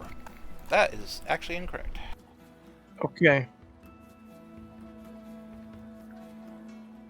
Oh, the modifier's not set up right? Yeah, it's using strength instead of dex, Oh, okay. which is still a miss. So Yeah, I'll keep running then. Running 35. I used my action, so I can't dash, and I can't bonus action because I used a spell. I can't Misty Step. So that's my turn. Thank you. all right. Now time for Build Ran. William, as you see Ross just cast a spell and begin running away, the swarm hits him. You know they don't have the ability to hit you now because you could kind of take this opportunity to leave, or you can attack them if you so choose. This opportunity to leave. Will he'll cradle the sorrow spear into his like elbow and hold it against him, and then he'll take the other spear, the Grand Fang, and he'll he'll whisper to the spear, to the sorrow spear, I would never throw you. And he'll whip the Grand Fang at the flock that's all over Silverstring, and then activate its ability. There's a cold So he'll use comfort as you lift up the spear. Isizix, the Grand Fang of Isizix. And as you begin to throw it, you realize a cold realization that you unattune to it to attune to your new spear, and thus can't use its abilities. Oh, okay. I was gonna unattune the fishing rod. Yeah. You never attuned the fishing rod, but gotcha. Did you have a? Well, then he would only have 2 items attuned then. Okay, I might be misunderstood. Yeah, because Yeah, I I might have have thought. the Okay, so I just misinterpreted because The grand yeah, okay, that's my bad. Yeah, go and Shield. go and the throw your both spear then. spears and the shield. Yeah. Okay. Yep. I misinterpreted your spear dropping onto the sand earlier as you unattuning it, but I forgot your armor does not require attunement. Oh yeah, that was. That's It was fair. like he just doesn't. Let's see here. Side up. There we go. Usability. And then I don't know, it's just chow. Oh, it didn't roll. Oh yeah, it does damage. So I'll definitely let you hit at least 2 groups. Attack. I'll let you hit 2 groups on this one. The one that's in melee with you, that Silverstring just ran from, in addition to one you can target farther out if you so choose. Okay. Yes. And then the damage. There we go. Yeah.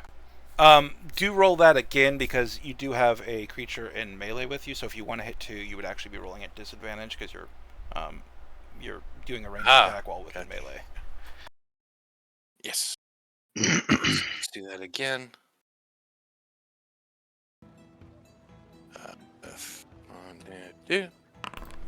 That still hits. All right, 18 definitely hits. All right, I'll assuming you're just gonna basically target one of the ones that doesn't look like it's been ripped apart. Let them make their saving throws. Yes. And trying to clear the rest of them off of Silverstring.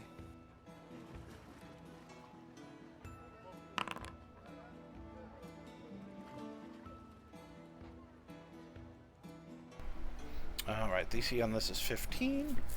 All right, one succeeds for half, the other one doesn't. How much damage is that? 32? And go and roll your spear damage too, because the one. Yes. Yeah. Oh, I think it throws the spear damage in with it. So it's 5. The spear damage is 5. And then I see that. Yeah. Cold. All right. You. What's your strength? Yeah. It is 16. Okay, I was just saying because it didn't add your strength for the actual attack. All right, so that one, the one at the end is going to take all the damage and just be deleted. Woo! And this one's just going to take 16 because it succeeded. But it is wounded grievously as all of these infected birds just freeze. Their wings frozen as they fall to the ground. The beach now covered with all these corpses. As you make your way farther, closer towards the crab's giant legs. Would you like to move forward? Because, like I said, these things don't have a reaction anymore. As a bonus action, Will invoke the other spear and use one of his companions' names. So he'll Which name he'll do you shout whisper? Tolman's name. Tolman. He'll start with Tolman. Yeah. The party member that they almost lost, and then he will ignite the spear and make an attack against the nearest burb.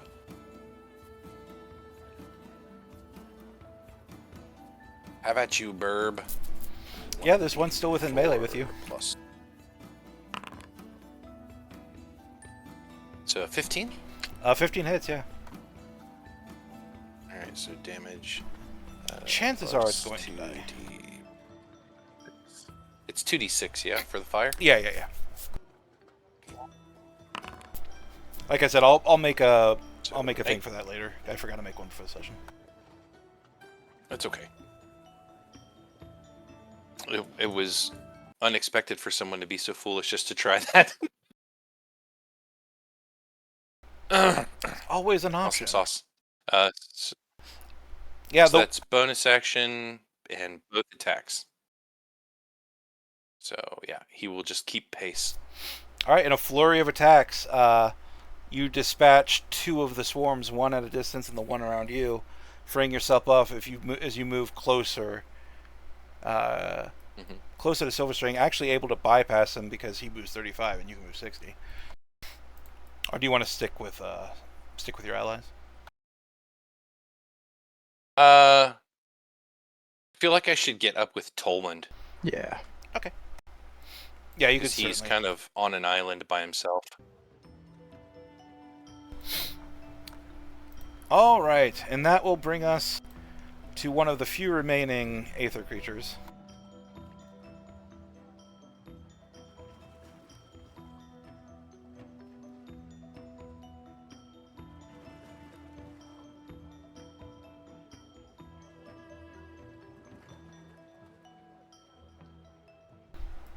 All right, these four little beasties. They're going to converge, and they're going to go after the rearmost person, which in this case is going to be Nivli. And as these 4 swarms come together, you can feel just a sick magic form around them. As the swarm forms several concentric circles in a strange strange pattern full of power that rains magic down upon Nivli. Nivli, can you give me 4 Constitution saving throws, please? Oh my goodness. Wait. Oh.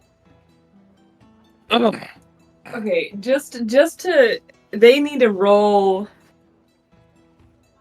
They need to roll too. They are well, for yeah. entering the. Well, they haven't entered it yet because that's 15, and the range on this is 60, I believe.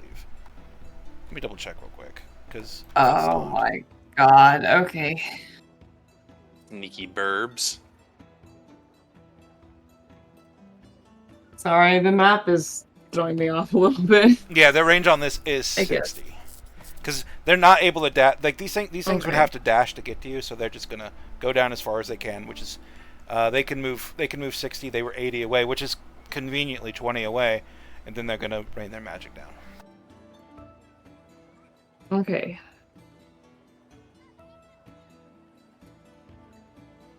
Okay.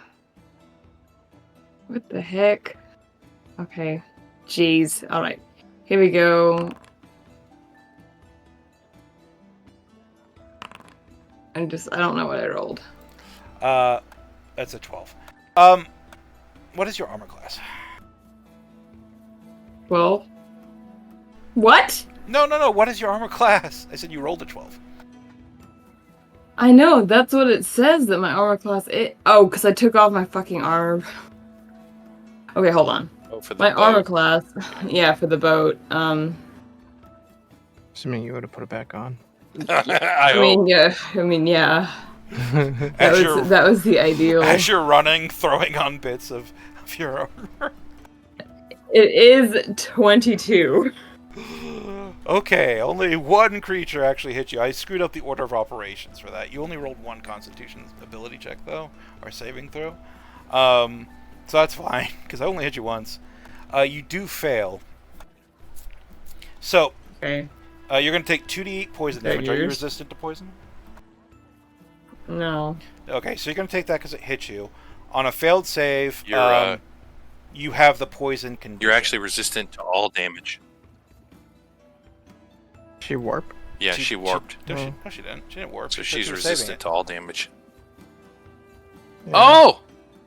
Dang. That's what I thought. My bad. Now, unfortunately, you're poisoned at the moment, so you're going to have disadvantage on attack rolls and ability checks until the end of your next turn. Okay. How much damage do I take? Let's find out. 13 poison. Okay. And those of you looking on, you could just see is just like 4 of these bright green beams form between these swarms of aether creatures, in each one trying to pin Nivli down. Nivlee's able to shrug off most of it, but one lands squarely on her shoulders, and you don't feel so good. You feel nauseous, like all the heat and then this horrible blue getting to you, as you feel just sick to your stomach. And the crab claw moves a little bit closer, the water around it exploding in violence. Very quickly, you must get on those legs, or the claw will get you. And then it's the next 3 swarms, which we're not going to use, because I already did that because they all went before Nivlee, and it made it simpler to do it all at once. Nivlee, it is your turn. Okay, I'm going to.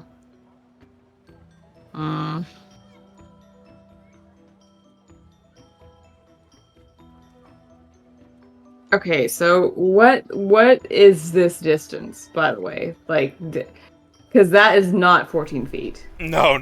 Like I said, we don't have a true battle map with it, so we're kind of doing it theater of the mind. I'm not going to go specifics at this point. You're not going to hit Tolman even if you dash, but you will be able to catch up with Silverstring and get maybe a little bit ahead of him. But if you do use your shadow teleport, I'll let you catch up to Tolman and Will. Yeah, I'll go ahead and do that. And you will have resistance everything after you do so. So yeah, you just sprint, black sand, getting kicked up with every one of your steps as you dodge all these birds flying. They're not in melee with you, otherwise they'd probably be dead. You reach Silverstring. Right as you reach Silverstring, you disappear in a swarm of ravens and shadows, only to reappear hardy, still poisoned a little bit, but feeling a lot better now that you're with your companions.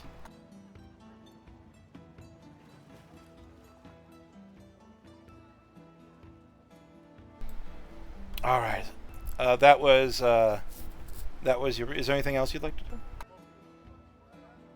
Nope, that's it. Because I dashed also. Yep. All right, Tolman, you're now feeling a little more comfortable now that you have your companions with you.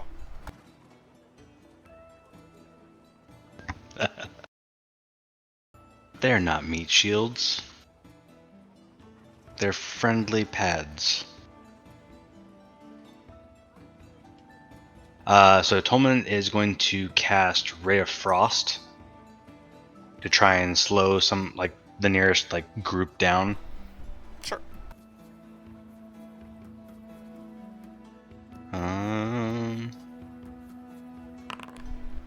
Yeah, that hits.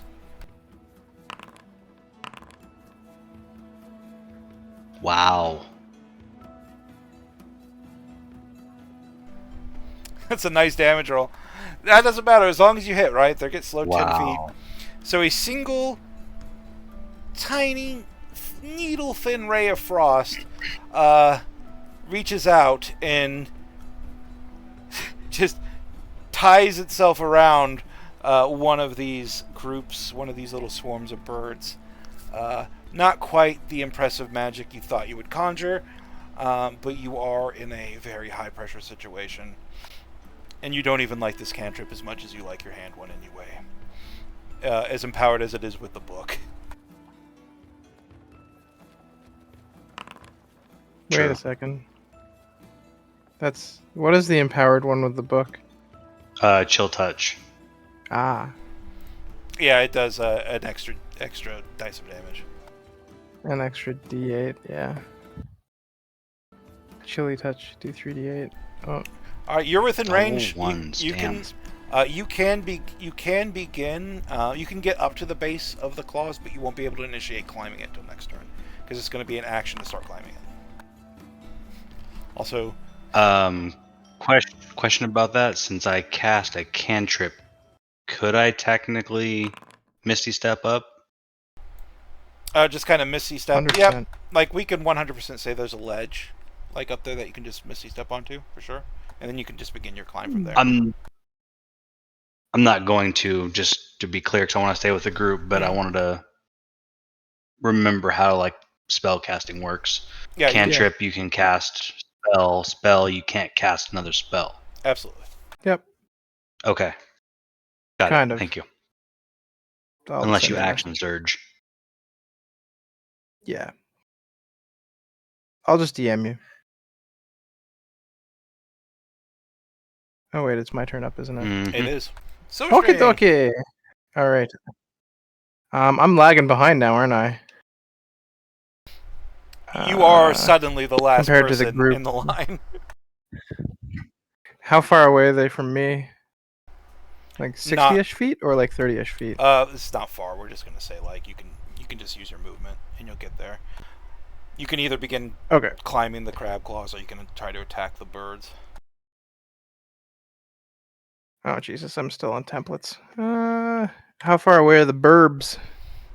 If you Like- have a spell with a reach of 90 feet, you can hit them, but not 60. Actually, wait, no, 60 will work. Yeah, 60 will work. 'Cause I think Ray of Frost was 60. I don't want to wreck on that. Mm-hmm. Yeah. So yeah, Ray 60 of feet Frost will is be like 60. right at the edge of the range.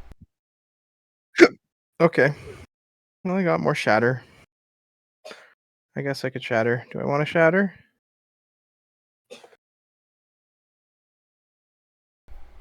That's up to you. Or do just run? Fuck it. It seems good.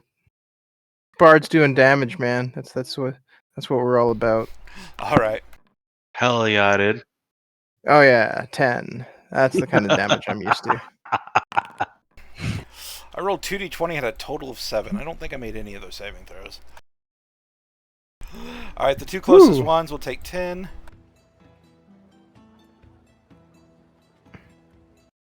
Hopefully one of them dies. Oh, there we go. One of the swarms that was With the the- thickest, most densest, that managed to fucking avoid all of the bullshit, flies right into your shadow, the thunder ripping them apart, even as the last remnants of one of the weaker swarms disappears in just a giant poof of gore and feathers before it too rains like grim rain onto the sand below. You're feeling very confident. How many rounds do we have left to stab the wound or kill the wound or thing? 2? We just had to get to the crab legs, on the crab legs, to avoid the swarm of Birds. parasites and claw. It's okay. We had 4 rounds just to dodge this thing. dodge the Yeah, claw, yeah, because the Thanks claw for will be clarifying. able to hit pretty much everything, regardless of like how distant you are. It's like the size of a city block. Yeah. Big ass claw. All right. So we're almost out of its reach. Cool. We will continue with the group. I will run into Nivlee's Spirit Guardians. I don't have it anymore. And oh no. No, I failed my concentration. I thought that was for the poison. Did you roll a concentration? Oh, That was the Constitution save that I had to roll. roll another one because I took was for that. I took poison, that as wasn't the it? save for poison. That's why you got poison. So Oh. so go and roll another one. That's my bad. And I'll certainly give you the benefit of the doubt for sure. The DC is like 10, I believe. What was the poison Yeah, you're fine. damage? It was 18. So yeah, 10. You still got it. Okay.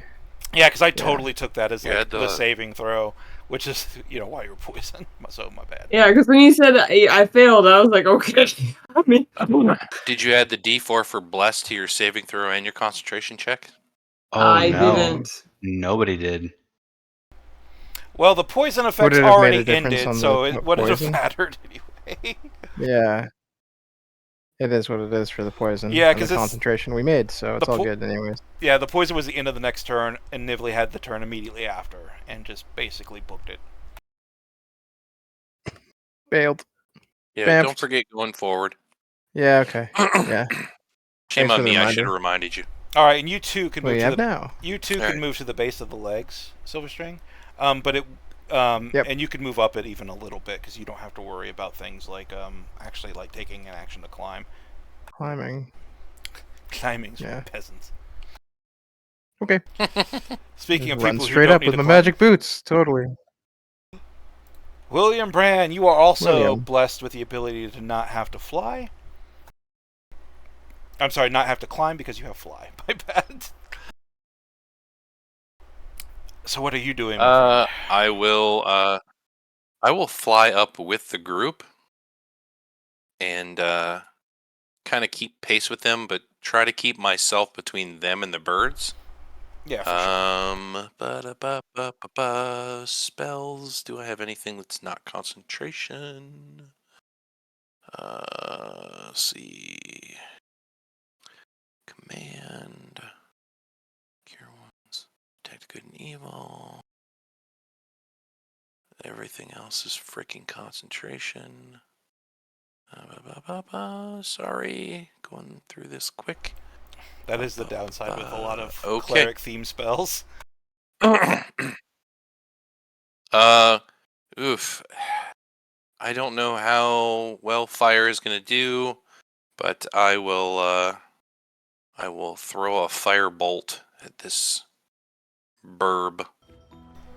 Alright, the closest one, you throw a firebolt at it. Go and roll for it. Watch him crit. I don't know what fire is gonna even do. Also set your thing to not roll privately. Because I do not have it set. Oh, oops. I can see your private rolls. So you'll have to re-roll that. Public roll. Wait, I can... Sorry. Yeah, not a problem.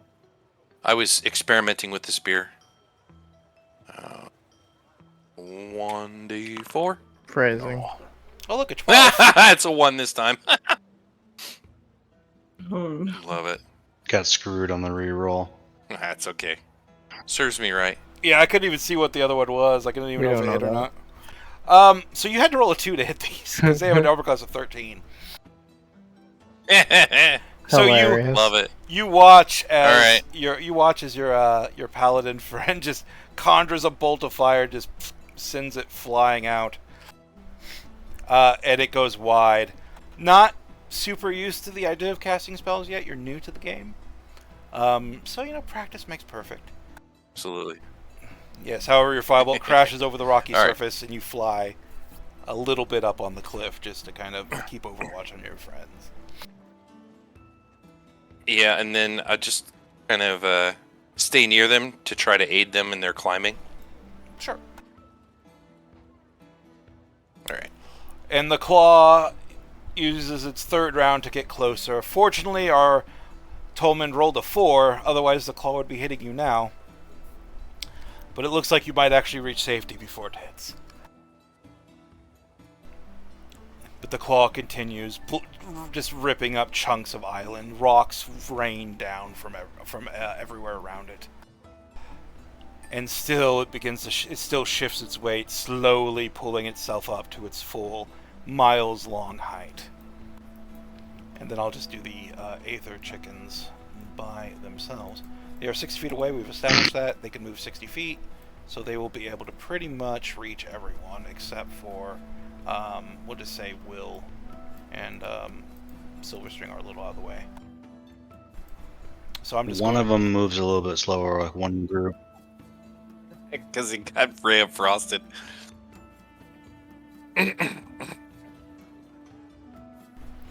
Oh, it's The one of the 50-foot bird. Yeah, it's this one right here. So he's technically Unless you want to say that group was closer, that's totally fine. they're all kind of like occupying the same space because they're swarms. So the two of them will be able to basically get to you. The other one is going to also sort of form a strange arcane circle with its own infested bodies, and another ray of green light will fly out and try to hit Tolman. Tolman, could you give me a Constitution saving throw, please?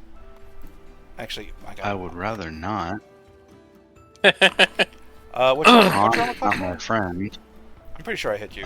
16. I definitely hit you. Okay, so that'll be 1d4 normal. Ah, shit.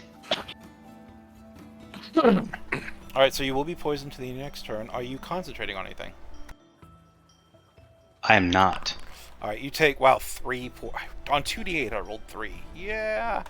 We all rolling bad today. Alright. You take 3 points of poison damage. You are not... It's not just us. Yeah, you take 3 points of poison I take damage. 1 point of poison damage. Oh, you're resistant. Yeah, you take 1 point of poison damage. Oh. Of Enyalka's heart.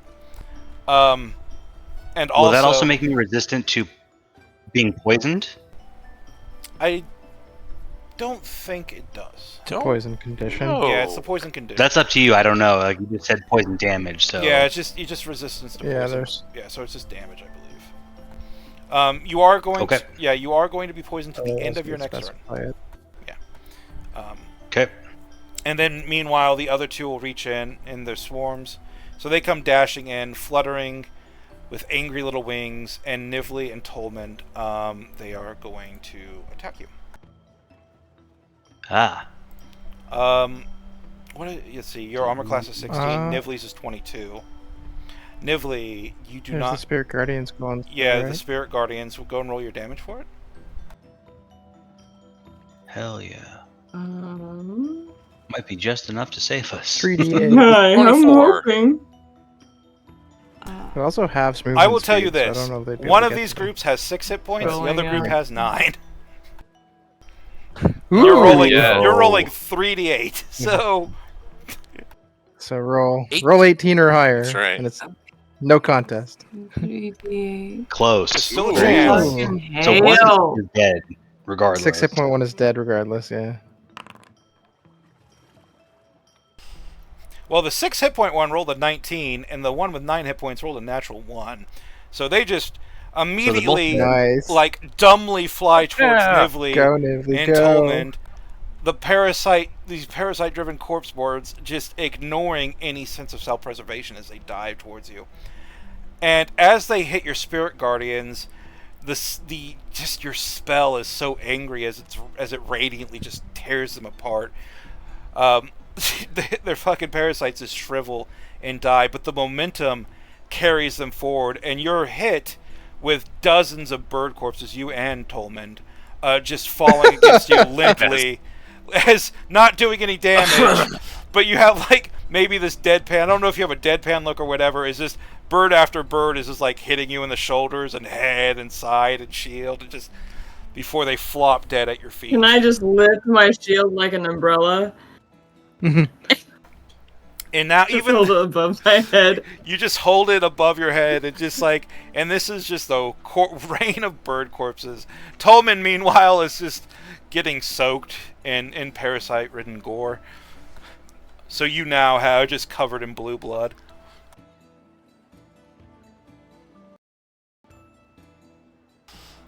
Okay, Nivli, it's your turn.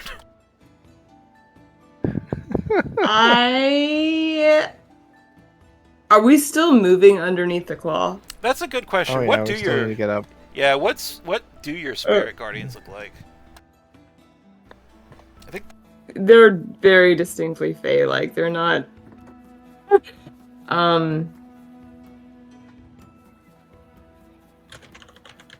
they're kind of like oh my god.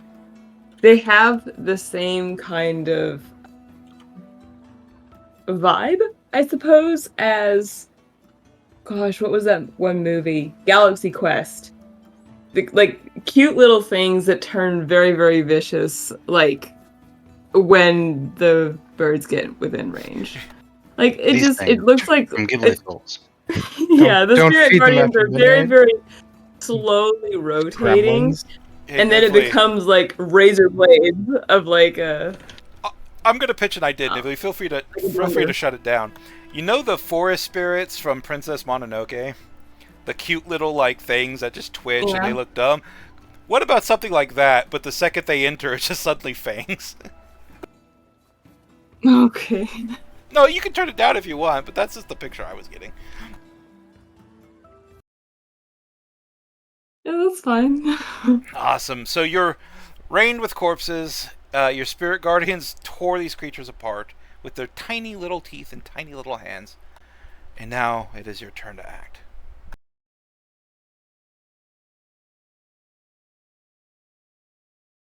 Okay, Are we moving? Are we still moving towards the legs? Yes. Yes. Okay, then I'll just use my turn to move. I'm gonna just concentrate on holding up the spirit guardians. So you can reach the base of the legs with just your movement, and you can use an action to begin your climb, should you choose. Yeah, sure. I'll do that. All right, so Nivli, you're mounted on one of the legs. It's moving. It's a little bit of a. It's covered in all these rocks, so it's not hard to climb. But the movement of the crab island is making it a little bit more difficult than it normally should. But you're able to give me an athletics check, please, to see if you're able to hold on. Okay.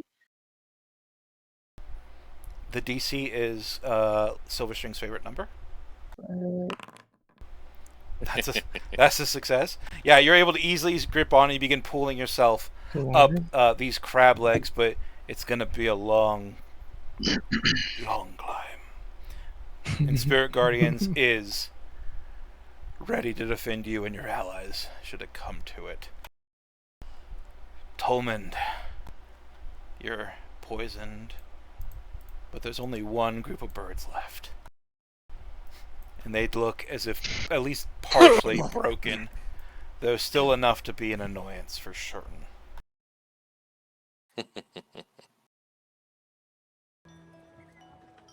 I'm going to try and Quite finish close. him off with Chill Touch.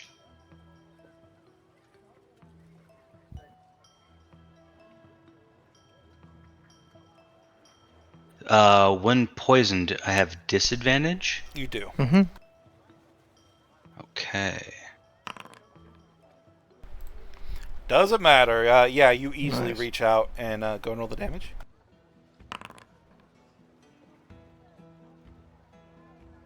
$14 necrotic damage. You reach out and your chill touch just cleaves through them, ripping them out of the air, tossing them into the rocks, like giving them the spectral finger as it does so. And by the time your spell is done with them over the course of these like 4 or 5 bloody seconds, like 2 little birds remain, still angrily flapping broken wings towards you, determined. And then I will use my movement to start to climb. You have to take. Do you have a climbing speed? I do not. So you have to. Use But your I was action already there. at the base of the leg.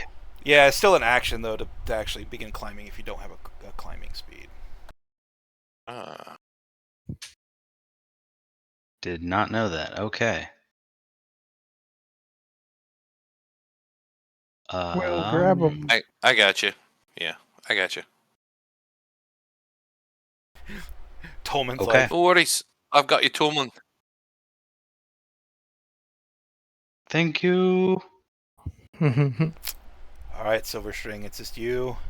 You don't need a climbing speed. You're already sort of walking vertically up this cliff, but you see these last few birds coming your way, and boy, do they look determined. They're only like 10 feet away. Yep, I got 2 birds and 2 Eldritch Blasts. Let's see how it goes. I got 1 for each of you. All right, 12. Show me the 12. Oh, I'm assuming a Nice. 25 hits. 9 damage. They had 1 hit point left.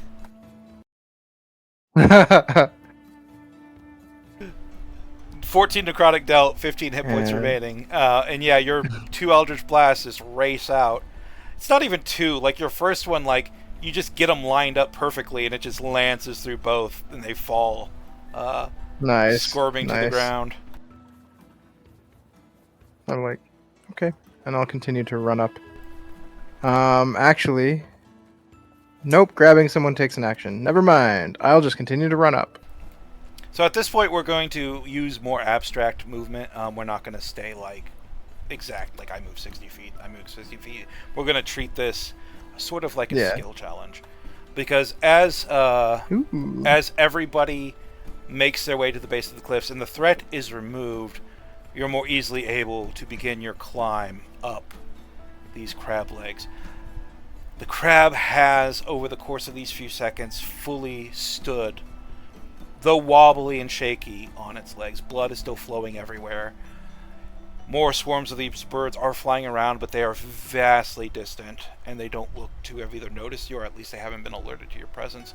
The theory you had last session is that these are somewhat of a hive mind. So if that's true, it's only a matter of time, right? But you managed to mount the legs before that claw reached you.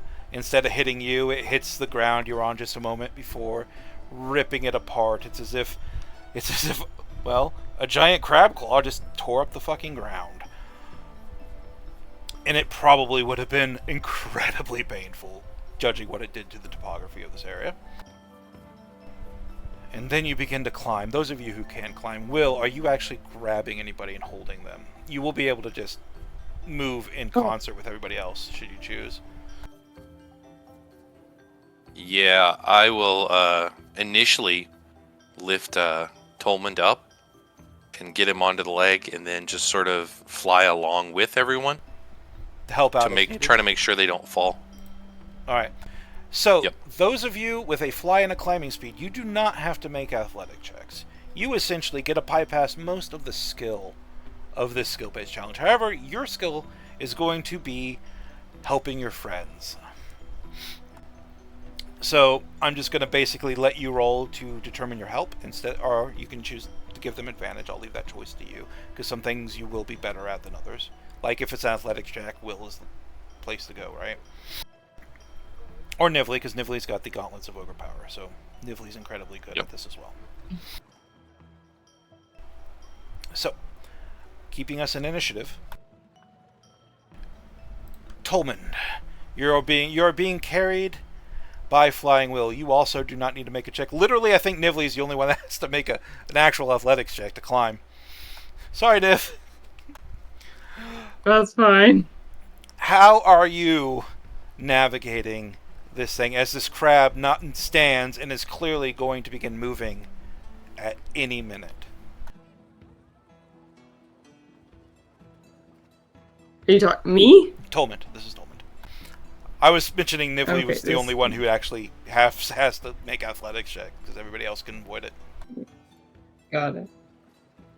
Well, as I'm being carried by Will so serenely, I'll just be keeping a lookout and keeping everything off of his back, so to speak, and kind of playing the lookout.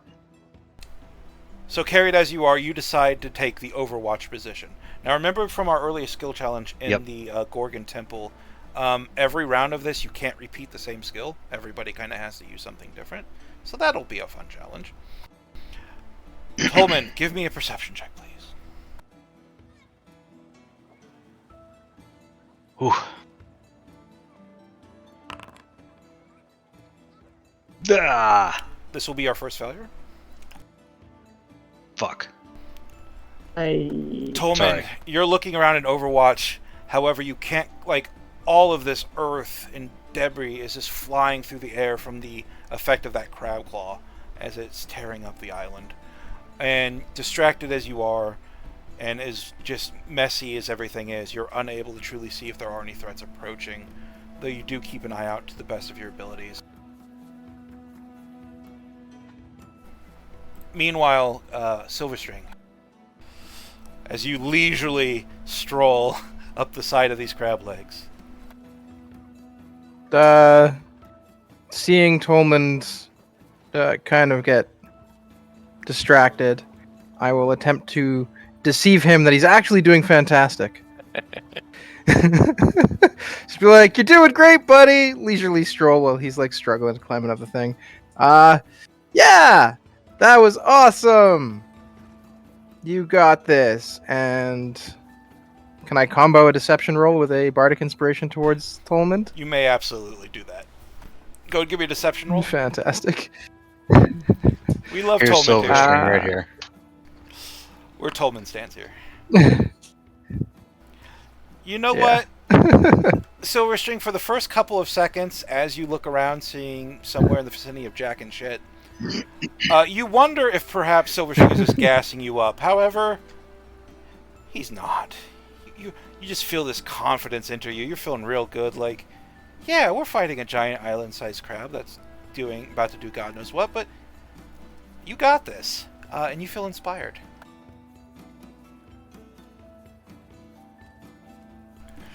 Meanwhile, Excellent. William, you are carrying Tolman.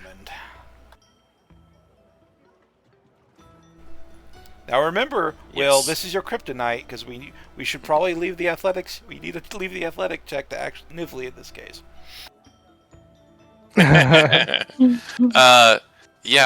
Will legitimately will speak to the group. I think everyone's doing wonderful. I really believe in us. I think we've got this.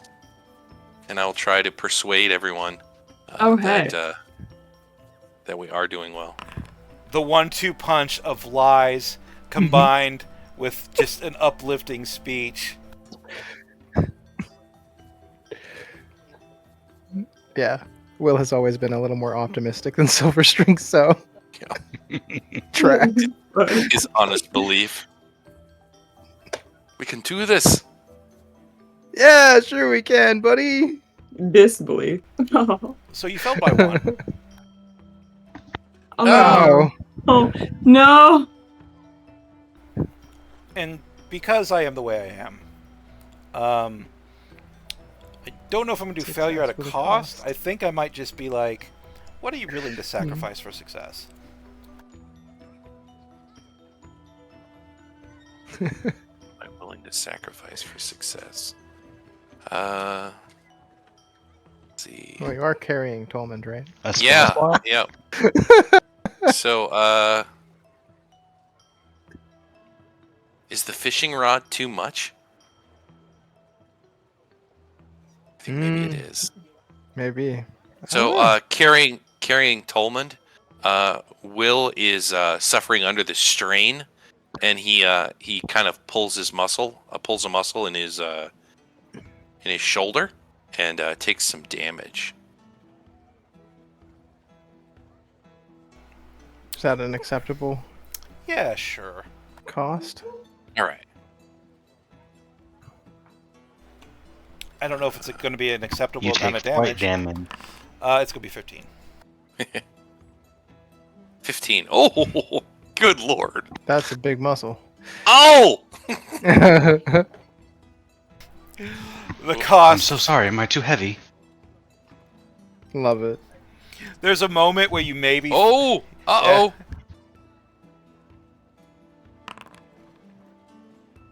Oh, damn it! Okay, What the Bless heck? goes down. Oh, Oh. blessed, right? So- my gosh. Oh no. There's this Oh. moment when you can feel like the things on your person falling, and your grip is just slipping from Tolmond. You actually drop Tolmond for a second as you're readjusting your equipment, and he just slips through your fingers, and you dive down as fast as your spell will carry you, swooping Tolmond out of the ground, but doing so at the expense of yourself, as you can feel the muscles burn and tear under the weight of the maneuver you just had to pull. You're dizzy, you're disoriented for a brief moment, and you feel as if you'd just taken a blow from a great hammer, but you manage to keep your items and Tolmond in check. And you have succeeded. Oh, oops.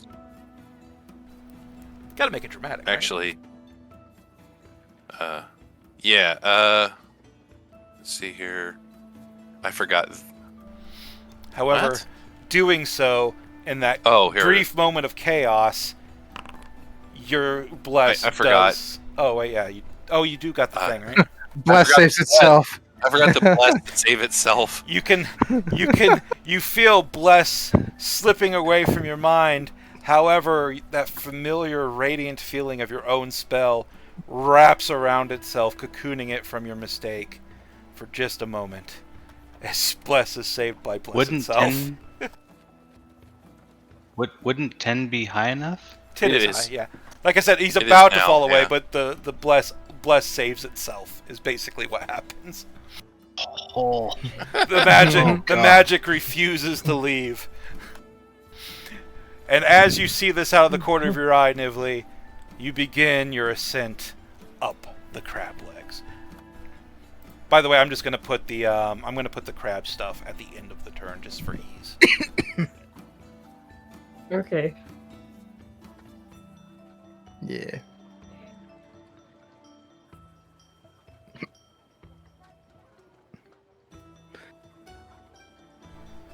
Alright, Nivli, it's your turn. Okay, I'll do the athletics. As you begin Um. to slowly climb bit by bit. At least you're not like hot and uncomfortable and sweaty like poor Silverstring is the only person who's bothered by it. Actually, yeah. Oh no. But you feel comfortable, like you got this. What's the worst that can happen? Yeah, what's the that's worst the that worst could that can happen? happen. Yeah. Yeah. Guidance. Not unless I want to drop Spirit Guardians. Oh, that's. Well, yeah. Can I use my? Do I have one? The inspiration from. I think Will I think everyone gets it, right? Will and Silverstring have That's used the- theirs, I believe, but I don't think We've used, Okay. yeah, we have. Yeah, Nivlee and Tolman, you still have yours. Then I will use another one. I will use that one, and roll another. So all the DCs for the skill check are 17. I'll be upfront with that. So go ahead and roll it, Hmm. and you still failed. Oof. Okay. This is by 3. If it was by 1 Yeah. or 2, I would do Meant the to be. thing. But it just so happened to be 3 because dice. The dice tell the successes of our heroic successes. In this case, this group of skill checks, you got half successes, half 2 and failures. 2. Yeah, you're 2 for 2, so you kind of don't really get too much of anywhere as you're climbing this. Like you got backtracked because of the fall, and then Nivlee, you have more trouble than you're used to because this crab, massive as it is, begins to stand up fully, and then one leg, the leg that you're climbing on, actually moves forward, followed by an adjacent leg on the opposite side, as this thing begins to scuttle slowly from the island. So massive is this, when it lifts its leg to move, it feels as if it's in slow motion, taking a full multitude of seconds from the time it lifts its leg to the time it drops it. And when it does, the earth shakes under the weight of this infected behemoth. The parasites around its joints forcing it to move, clearly from the way they expand and contract, and so thick are they in this beast that they're able to do so. Immediately, it slams itself into the nearby rocks, attempting not only to move, but also to dislodge. Everybody who's on the leg, i.e. Nivlee, it's going to slam you against a cliff face as it moves. How do you think you would defend against such a thing? Can I just shimmy to the side so it bonks its own leg? You certainly could. When I say this is like, this is still like a 4 mile, it stands 2 miles high and it's like 4.5 miles wide. So it's hard to shimmy like around it. However, you could shimmy in such a way that you find maybe a crevice in its rocky surface to block for most of the attack, for sure. Like Japanese game show kind of. Yeah, let's find the Nivlee Situation. size hole to hide in as this thing slams into you. It is such large a creature, though. It's also going to affect the others, but they're going to deal with it in their own way. So, what saving throw do you feel would best represent you slipping and hiding? It's going to be a physical one for sure. Strength, I feel like, might be the best one. It's the simplest one for climbing. Yeah, I want to beg for strength because Okay, I don't have dex. Go ahead and give me a strength saving throw. These are all DC 15. That's a natural 1. Okay. As you begin to shivvy into this hole, you're not able to get there fast enough or secure enough, and as you crash into the side of this rocky hill, shards of basalt and other rock slam into you, cutting your flesh, falling into the gaps of your armor, and generally being a nuisance. So large is this crab leg, however, it does threaten both Silverstring. You're also on this crab leg. How would you go about dodging such an attack?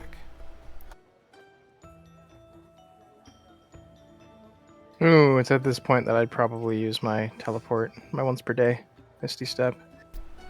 Well, it's going to be a saving throw of some sort, And but just try to get somewhere safe. So I'm not gonna okay. mark the use of a skill. So if you want to say I'm just gonna teleport, that could just be a narrative thing. I'm not gonna like make you spend it, but that would make it more of like a, because your spellcasting is charisma. That would make it more of like a charisma saving throw essentially. So I'm letting you flavor reactions to get the saving throws that best fit in line with what you do, if that makes sense. Yeah, so that's basically what I'd try to do is teleport out.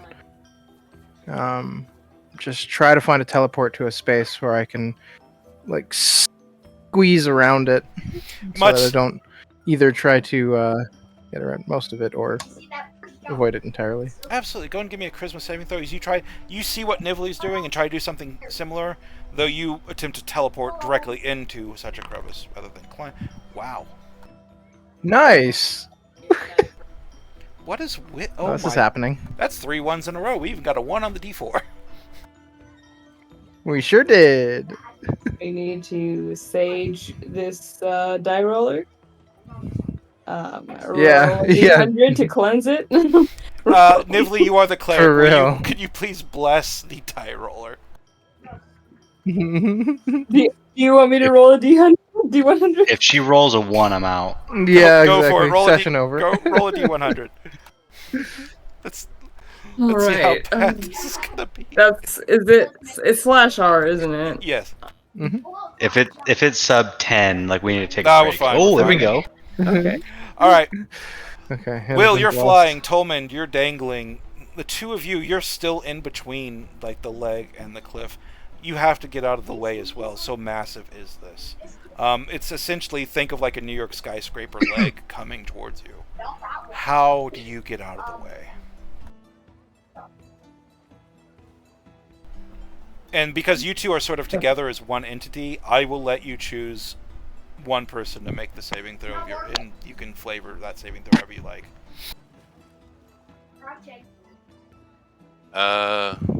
Can we do an intelligence saving throw and I give him directions to what I think is a safe spot?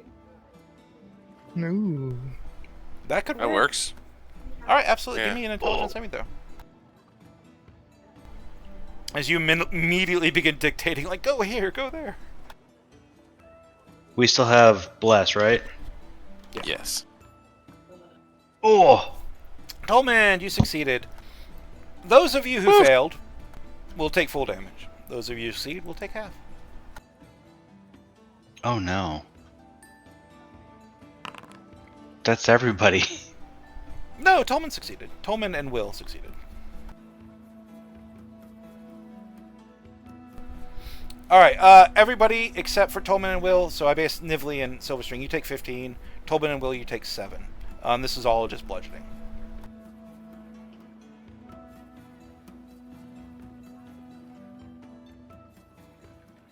Ouch. Oh. Nice. So I can make. You're still flying, but. And Bless saved itself again. Forgot to roll with advantage. Oh well. Why are they coming up as Bless 20? is a D4, or isn't it? green. It's because that means you succeeded. Yes. Oh, okay. Jesus Christ. That should be a success, I don't think it right? worked. It is. Yeah, that worked because it's 15. So No, I'm DC's 10. I'm still rolling single digits. That's what I'm saying. I know. It's okay, we'll get Oh. there. We'll get there. So as you all crash and dodge and maneuver your way past this first thing, it breaks through the cliff face that it pushed itself again, it crumbling beneath the weight of this crab as it takes its first steps in the direction of Cork Bottle Island, where you saw the chanting parasite-infested people, to use that term, just like the day before. And with each step, Oh no. just the distance dwindles, and you know it'll be there momentarily. But still, you must climb, for your progression has not been as advanced as you would have liked. But this first trial is passed, and Tolmond, how do you aid your allies in this incident as they continue to climb this living creature? This time around, I would like to use, given the nature of our failure the last round, I'm going to try and use Arcana to try and see if I can guide us through, so to speak. I mean, you could flat Almost out just like- you can flat out just lift motherfuckers with spell magic. Like this is your imagination's the limit as far as like these skill challenges go, right? So yeah, you use Arcana to, I guess, get a feel for your surroundings since you're having trouble seeing them. So like, and am I able to sack a spell slot for advantage? Sure, you can sack a first or second for advantage. Actually, yeah, and you don't want to sack a third, but I guess you could too. I will not do the Strixhaven sack a third for automatic success on a skill check thing because I don't like that at all. But I will give you advantage. All right. Wow. There's that's a rule in Strixhaven? Yeah, in Or Strixhaven. that's an option? Yeah, that's an option in Strixhaven. You can sacrifice a first or second level spell slot for advantage on a skill check, or a third level to automatically pass it. Which makes Neat. sense. It's a very magical Kinda cool. oriented like campaign setting. So Yeah. Yeah. I'll have to try that sometime. yeah, we're gonna say you just open your third eye with your divination abilities, and you're able to predict the movement of the crab, the swarms of birds that still encircle it, and you feel for the best ways to make moves, and you use that power to direct your allies as best you're able, dangling by the armpits as you are in Will's strong, warm arms. He did say he loved you. So basically, I activate Ultra Instinct. Yeah, you activate Ultra Instinct. We will just go from there to Silverstring, still as you crawl out of your hole and begin running up the side of this crab leg. What would you like to do for Ouch. this change? I am crushed. Yeah. So all the skills except for Arcana have been refreshed, right? Because Tolman used Arcana. Yes, Is that true? yeah. So. Every Start of a round, new round. yeah, every round you can use it resets what skills you can use. Yeah, and I just shouldn't use Deception again. But I saw Tolman just freaking own it, so I'll be like, hell yeah, buddy, you actually do got this! I kind of maybe show my hand that I didn't believe him in at first, but this time totally do! It's like, no, you definitely I actually manifested do this. believe you. You manifested the success into the universe. Yeah, exactly. Can I ask a quick He question probably about used that? my inspiration. What's that? So we can use the same skill each round as long as none of us use the same skill in a given round? Yes. I would prefer if you didn't, just because creativity, Oh. but if you want to spam survival every round or something, like, the way I set these up, there's nothing that actually stops you. Mm-hmm. Gotcha. Okay. Just, this is just a chance. This is basically D&D improv. Like, just be cool and roll Yeah, no, high. I got you. Yep.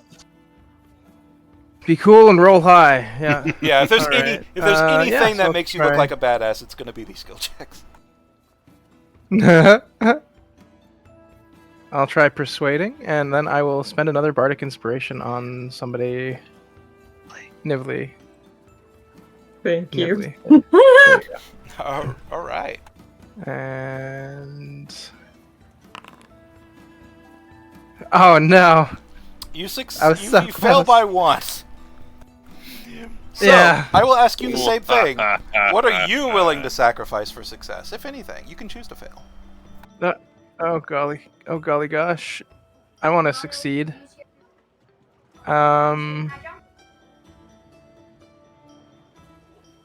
Spell slot? Yeah, spell slot would have given me advantage, but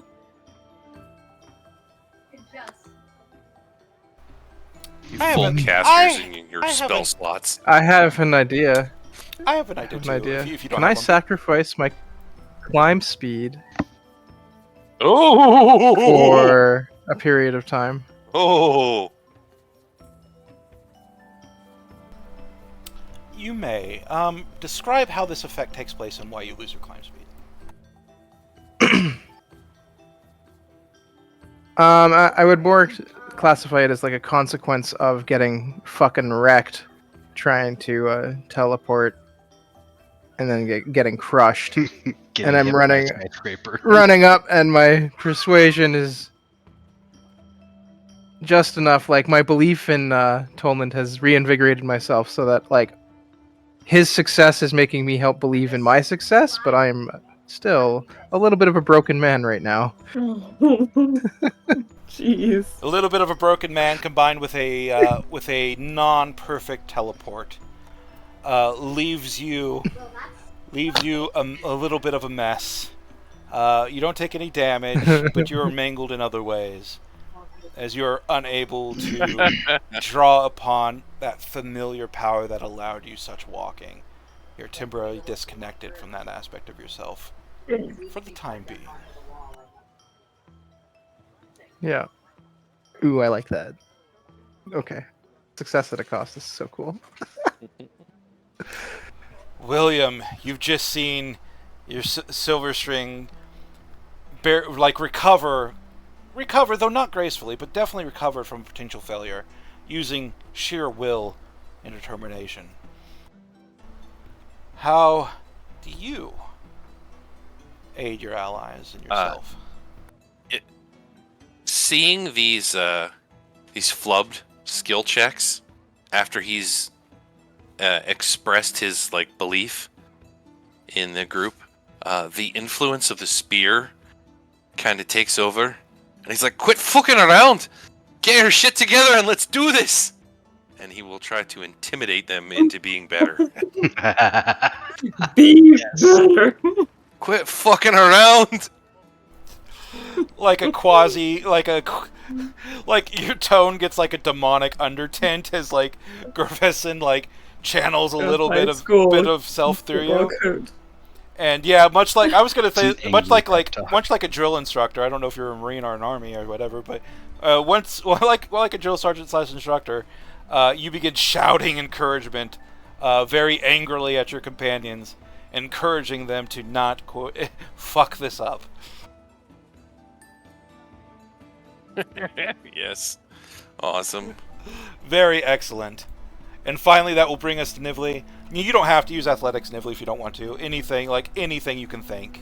Oh, thank God. Yeah. Let me see.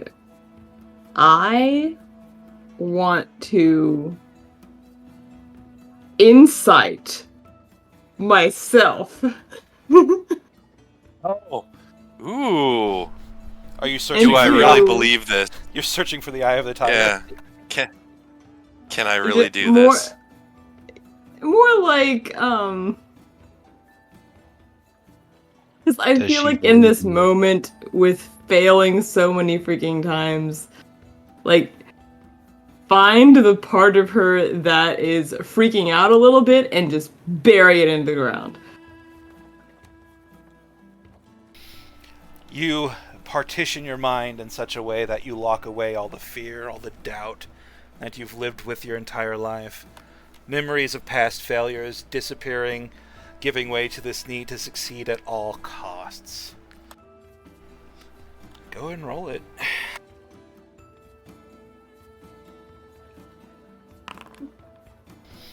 And you find That's that good. strength, That's and you embrace your inner self as you pull yourself hand over hand, limb over limb, and suddenly you all find yourself past the first digit of the crab legs onto a more horizontal part where it's less having to climb and more having to balance yourself as these legs move in long, jagged motions as it takes another step towards Cork Bottle Isle. At this point, swarms of birds. This is going to be another saving throw. swarms of birds, the same birds from earlier though in different quantities, charge down you, not trying to damage you, trying to overwhelm you, bodies pressing against you one after one, slamming into you, trying to push those of you on the legs off, and trying to disrupt Will's hold on Tolmond, and perhaps Silverstring's hold on the fly spell itself. Tolmond, how do you resist this? Can I use a dex save to kind of wiggle out of the way and swing around a little bit to kind of help push Will in the right direction? Yeah, using your momentum and your body weight to kind of just help Will get the fuck out of the way? Absolutely. Go ahead and make a dexterity saving throw. I'm basically treating him like a jungle gym. Yeah. The skill check DCs are 17. And I'm going to use my Bardic.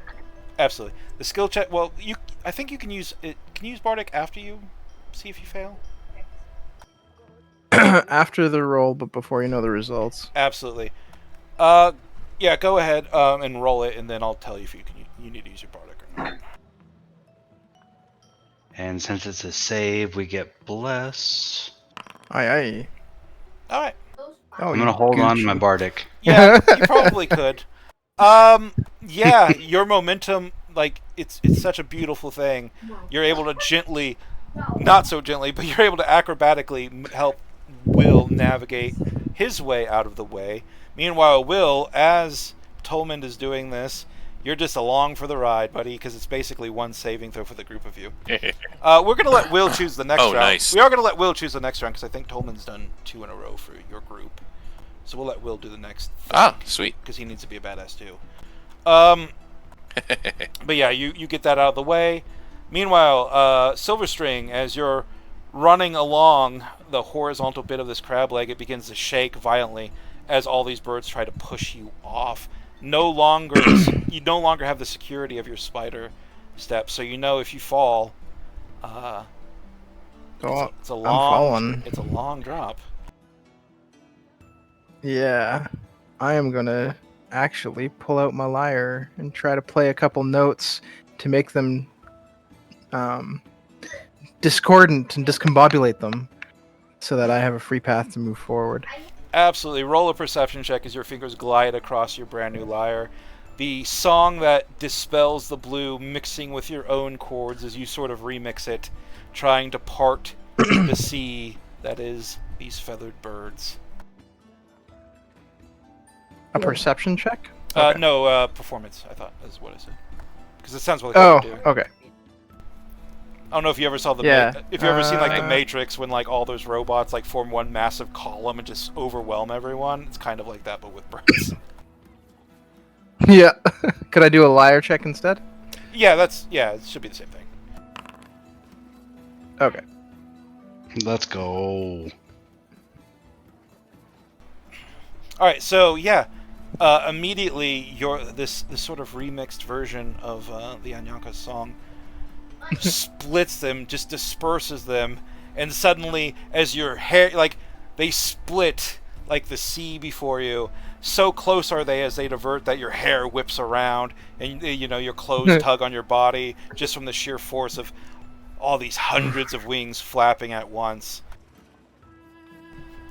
You guys are rocking this round of fucking checks. Meanwhile, Nivli, you too stand against the storm So far. of feathered death that attempts to push you off the crab leg. How do you resist?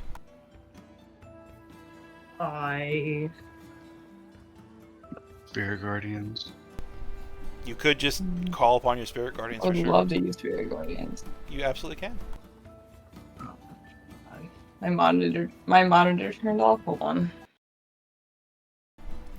Your monitor's like, Pretty nope, sure I'm out. It's because It's probably broccoli. yeah, I'm pretty sure he bit the cord a bit too much.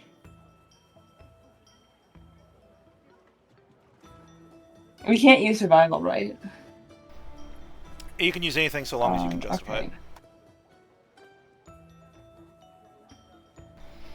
And while these are parasite-ridden birds, maybe there's enough of the bird instincts in them that you could use your knowledge of survival in dealing with birds, is it? Like, it's up to you.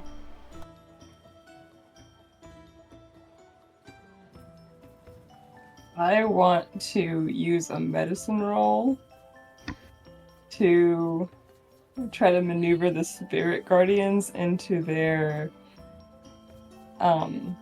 weak spots, into their weaker areas. Well, that would be saving throws at this point. It would be a wisdom. Oh wait, it's supposed to be saving throws, but I've been letting everybody use. Let you use a liar check. So that's my bad. Make a charisma saving throw, Silverstring. I do have to wreck on that because that was my bad. Actually, no. We'll just use your base roll. What is your saving throw for charisma?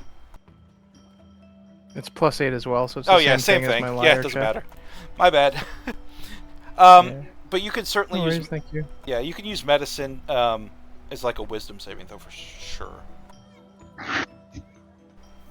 And how are you? Okay, so this is what is this then? Like, What is what now? is it a saving throw? Yeah, it's a saving throw. I screwed up because I forgot it was saving throws. I got caught up in the skill check aspect of it. But this is narrative. yeah this I got caught up in the narrative. But this is basically a skill check, saving throw kind of situation. We're on the saving throw aspect of it. Okay. But you could use Remember your medicine to base. disperse them, and it would just be a wisdom saving throw because you're using your wisdom and your knowledge of medicine. Then I'll change the flavoring and insulate the birds to kind of guess where they'll move next. All right, absolutely. And maneuver myself out of their way. Using your knowledge of the flight patterns of birds and how you've observed these things, you're able to read them like a book. Please give me a wisdom saving throw. All right. You succeed. That's a fail, right? Oh, okay. No. Skill checks are 17. Saving throws are 15. Okay. So, yeah, you're able to get out of the way. You're able to predict the movements of these birds. Your knowledge and of just bird movements and in combination with other aspects of your backstory. You just position your way. You duck when you need to duck. You move to the left when you need to move left. And these birds barely touch you as they pass through you, leaving both of our heroes on the leg, still on the leg and not falling to potentially their doom.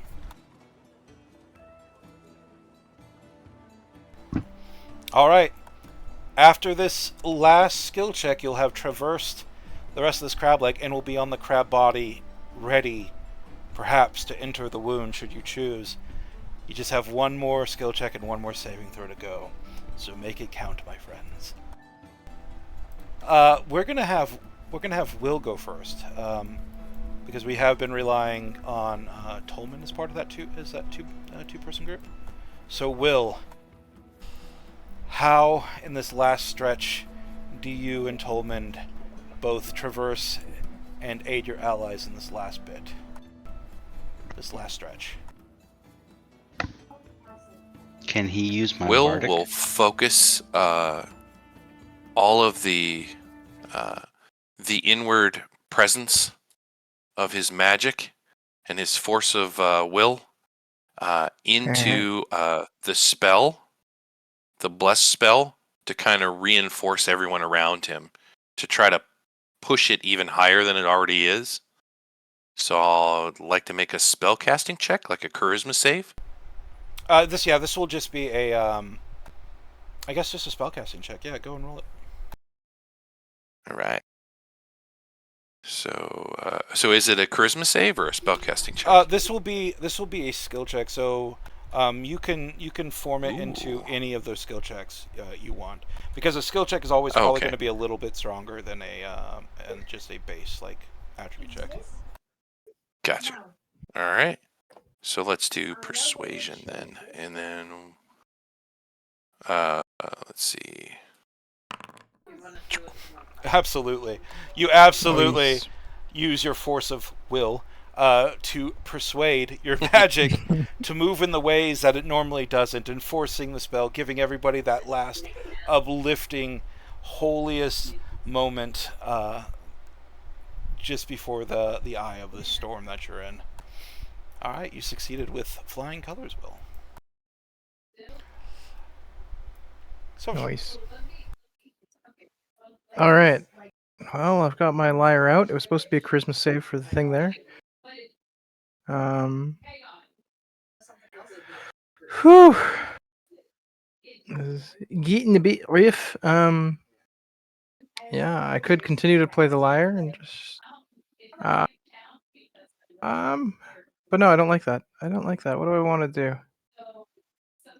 You know what? I am going to kind of recognize. I'm going to mute Nivli for a second here because I can hear in the background. Oh wait, what? Or I can hear people. I think it sounded like Nivli, but it's not because you're right there. That's Sorry. so weird. Okay, no, you're fine. Random accusations just thrown your way. I will draw on Will's magic of pushing the bless out and try to amplify it even further with Arcana, if I may. All right, absolutely. Okay. Here goes nothing. Bad. Beautifully done. Sweet. Such is the strength of your amplification as you push your own magic and it dances around the currents and the ebbs and flows of the more holy based magic of your friend. They become a force to be reckoned with as you can all feel this spiritual might flow through you. Such is the grandness of this action, we're not going to require any more rolls. You have succeeded on gaining ground onto the body itself. Also, I do hear voices too, Silverstring. I thought it just sounded like it was like your background, because I thought I heard like a kid. Oh, yeah, it's probably my kid. But that's the only thing I've heard. That's the only Construction noise. Yeah, that's the only thing I've heard because I haven't heard anything from Nivli. I haven't heard anything from anyone else. So. Okay. Okay. Apologies. No, it's fine. And so it is. You've managed the dangerous, treacherous climb up this moving crab.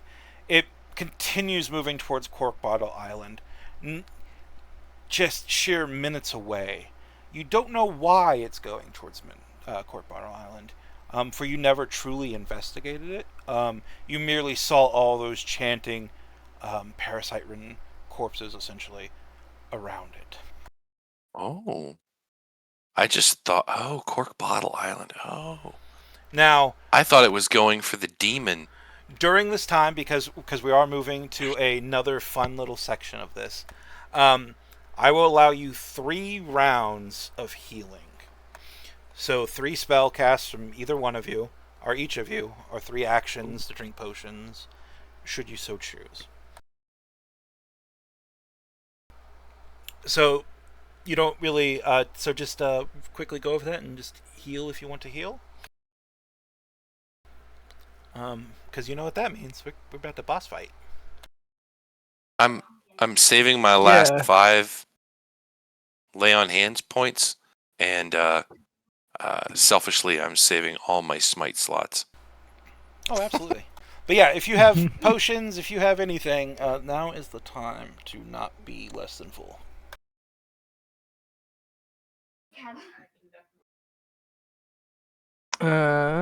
Also, Nivli, you're muted. I don't know if you know or not. I thought we were gonna long rest before the boss fight, so I brought no healing. All utility.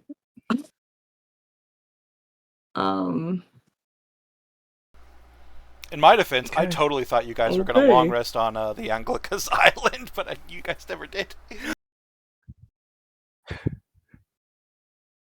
Yeah, I thought we were going to the rudimentary cure wounds.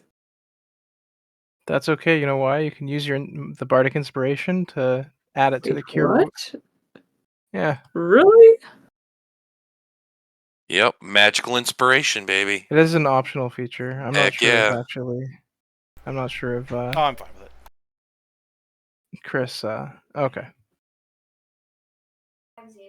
Yeah. So I'm down 15. I'm not sure what everyone else is at. Ooh, Nivli, you're not looking great. I You're am like half- down 7, Okay. but I don't know if I want to spend the magic to heal. Oh, inventory. Healing potions. Do I have anything left? I don't do, think I actually. do. I'll use one. Okay. I'll use one for me. 6 health. I was hoping we could at least short rest, but I guess not. I just realized you I can have a s- spell scroll of Misty Step. You can Hmm? you can attempt a short rest if you so choose. Quick power nap, everybody.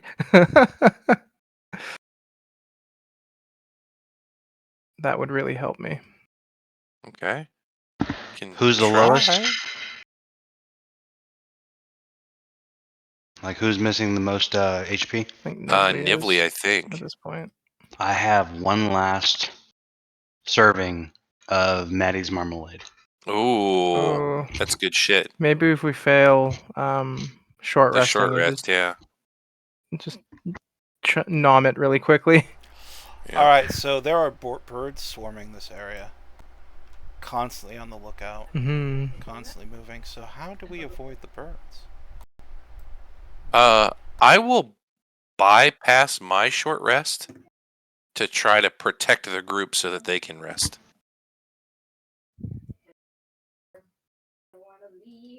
To like shoo the birds away or keep them at bay. Give me an intimidation check as you scarecrow. All right. Let's try this. I think you have. Do you have inspiration? I can't remember Bardic any inspiration, anyways.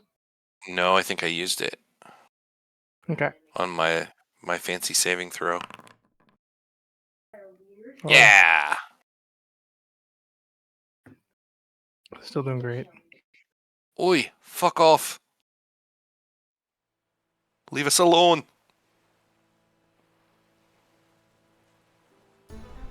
What did you roll? I'm setting up a thing. Oh, 26? Oh yeah, that's plenty. All right, give me just a second, guys.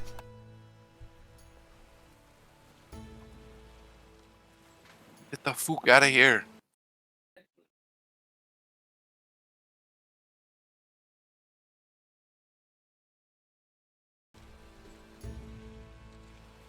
With you.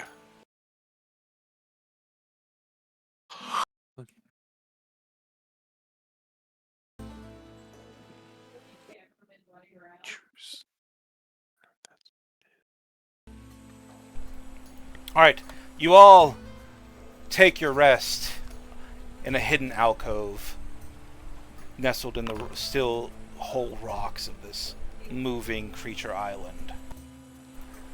Standing at the opening of this alcove is William, furiously browbeating any creature that dare interrupt your rest. Feel free to use hit dice as you so choose, and you regain any features you would as a short rest. If you'd like to use Arcane Recovery, now would be a good time.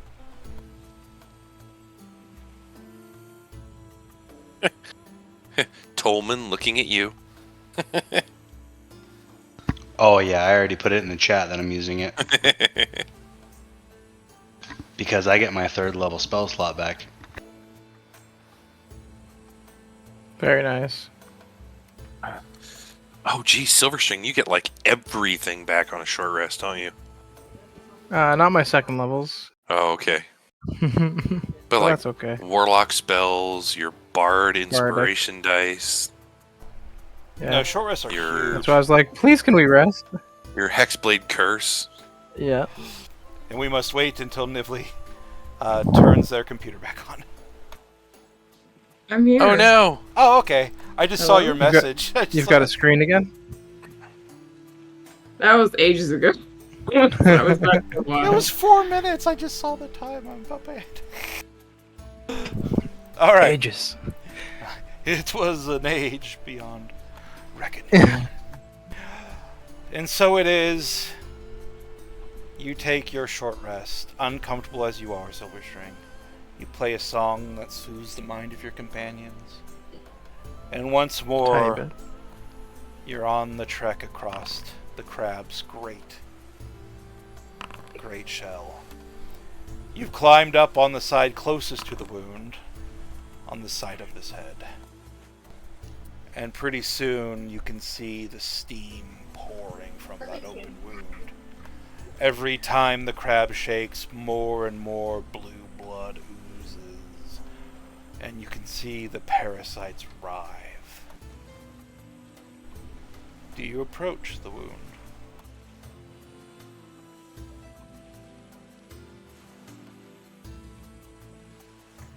Imagine it'd be good to stab it with that spear, hey, Will?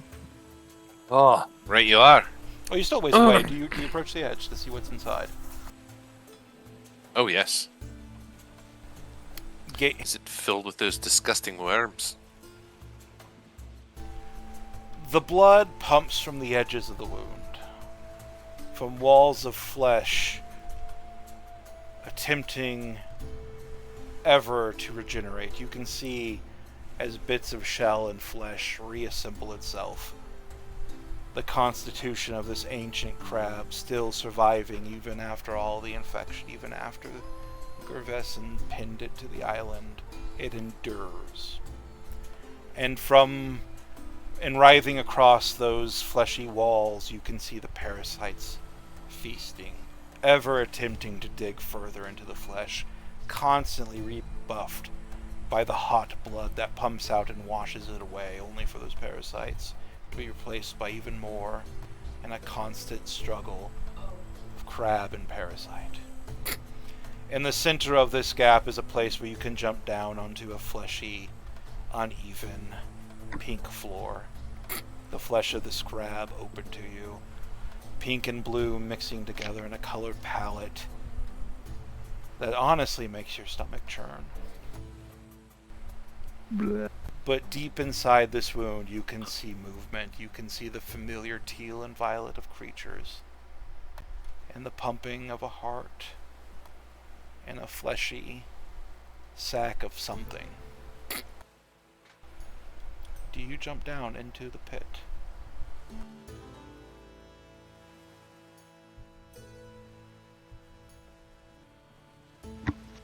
How far down is it? It's not far. It would be about 20 feet if you want to jump down. Climbing the wall is also acceptable, but that wouldn't cause you to have to deal with parasites, for they cover the walls. But the floor is soft. I will allow you all an acrobatics check to roll Yes. and reduce damage if not negated entirely.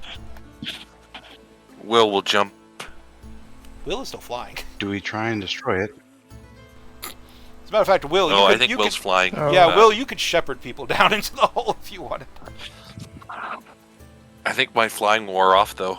We took a short rest. Oh, A yeah, short you rest did. an The hour short, and yeah, an the short hour, rest yeah. would certainly do it. Yep. All No right. longer flying. Hey, I have an idea, maybe? Sorry, Do I all. have it? It takes away my blast also. Yeah. How far down is it? It's about 20, 25 feet.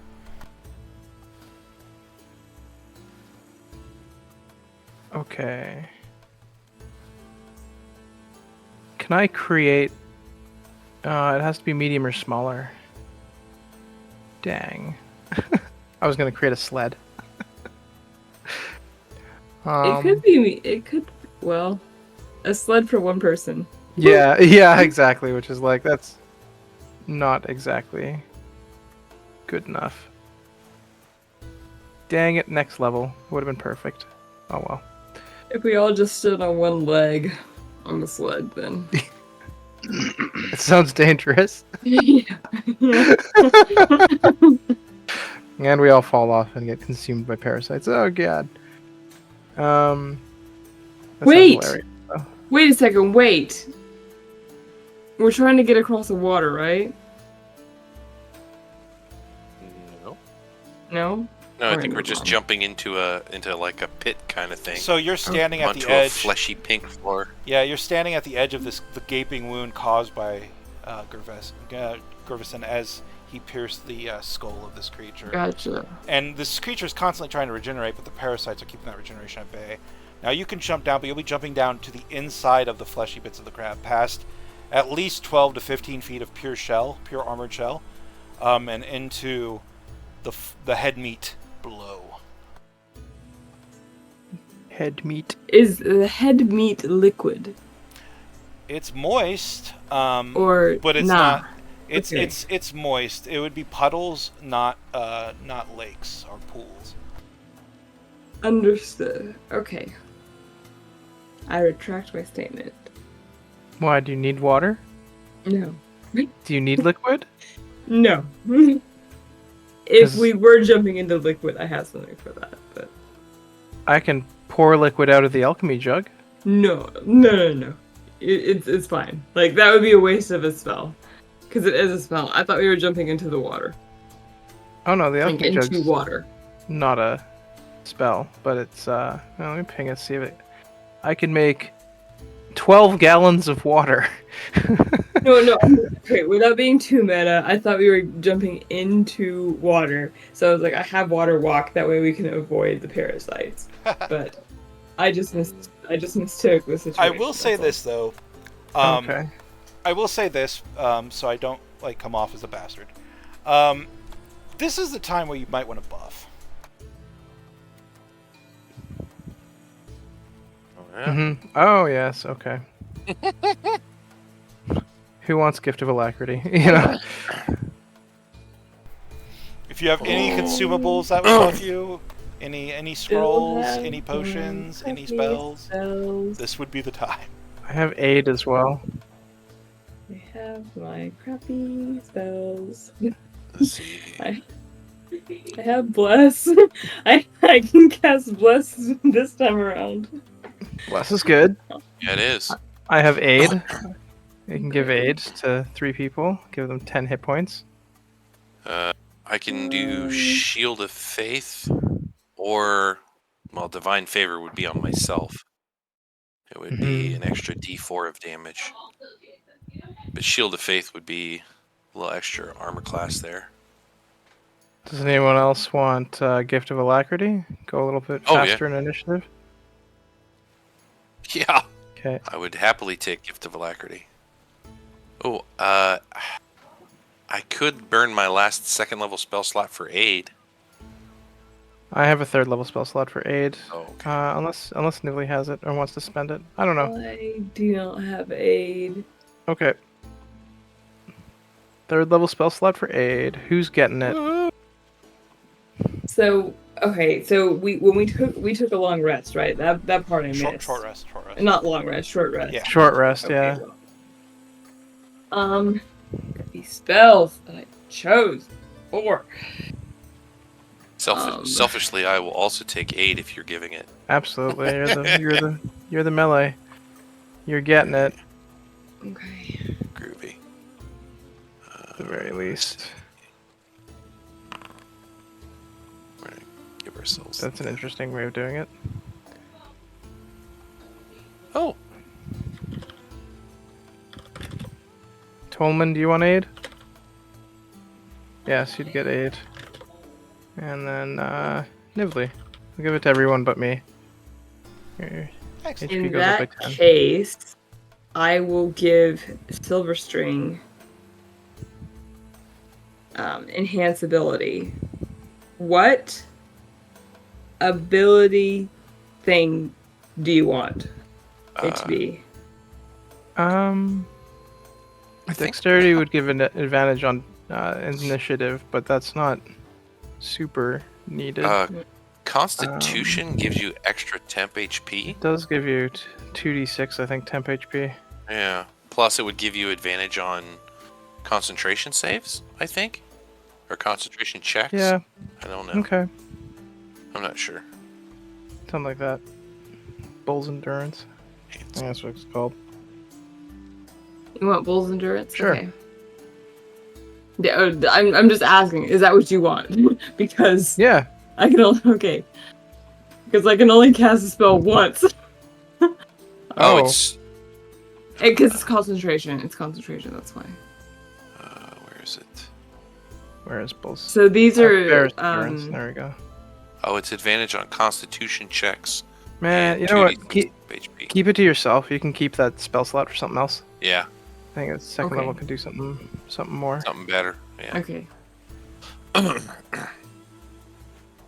Yeah. Well, I really picked shitty on these spells, y'all. I'm sorry. So are we done with spells? They're not all winners. Are we done with Yeah. Alright, I so don't have anything. So we're done with spells. Does anybody have consumables they would like to use? Do we have Buffy consumables? The At only least one consumable person that I does. still have is a scroll of Misty Step is all I have.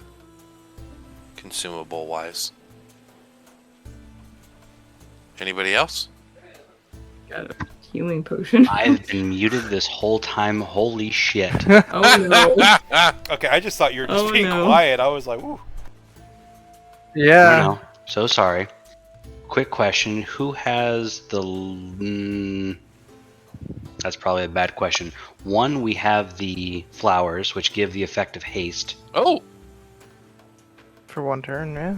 Yeah. Till the end of your Was next it only one turn? I thought it was... till the end of your next turn. End of next Oh. turn. And it's a Ah, bonus two bonus turns. action. Two Okay. turns. So I'll give everybody a flower, because we had 5 of them. Mm-hmm. nice. And then... how long did the spell scroll last for Stone Skin? Stone skin? I think it's like 10 minutes. We're just gonna say 10 minutes. If I'm wrong, it's not gonna really matter too much in the way combat lasts, unless combat lasts 11 or 12 rounds. By the way, we might end up going late tonight, Hmm. or we just end it before. I'm night. asking because no. it's old school Stone Skin. It Yeah. is, yeah. And if I remember correctly, one, you get resistance to all forms of damage as far as like your traditional like slashing, bludgeoning, and piercing. But I think you also have to hit like a certain damage threshold. Yeah, there's damage thresholds. And it peels away layers every time you get hit. Because I think it like you have to do more than 10 damage to even take damage. So the way stone skin No. works, it does not have a duration. This because I'm looking at the AD&D book I pulled it from right now. It blocks. Oh, I'm looking at 3.5. Yeah. Why? So you roll 1d4, and then you add 1 for every 2 levels of wizard you have, rounded down. And it just flat out blocks that many instances of damage, regardless of how much that damage is. And once those are done, it's done.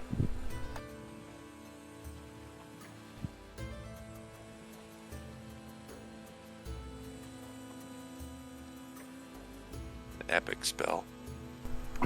Who? So- I mean, I'm just gonna put it out there. Who wants that? Let me see. I think the range is actually self. Range? No, it's range is touch. You can put it on someone else. for Oh, sure. is it really? Yeah, you can put it on someone else. Oh, cool. Oh, cool. Well, who wants to be the one to basically absorb the most hits? Just face tank. In my opinion, like Will is the one who does that most of the time.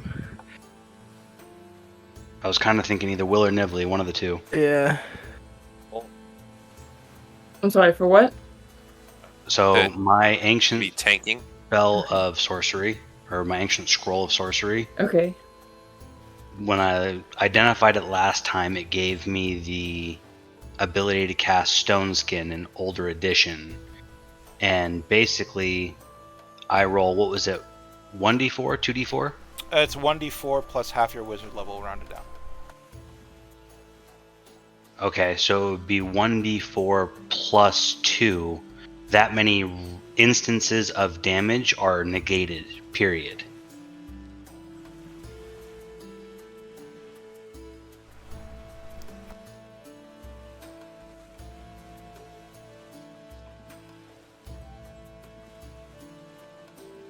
So I was going to say, do either you or Will would you make most use of it or need of it?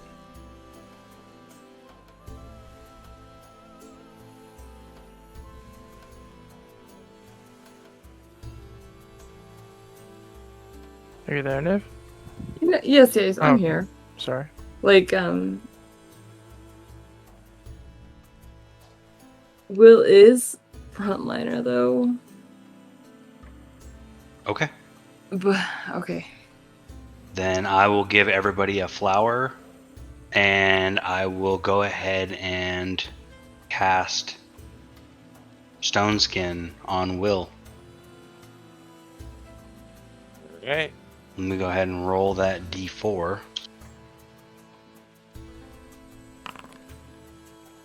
Of course. So you have 3 instances of damage that will be negated. Hey, I'll take it.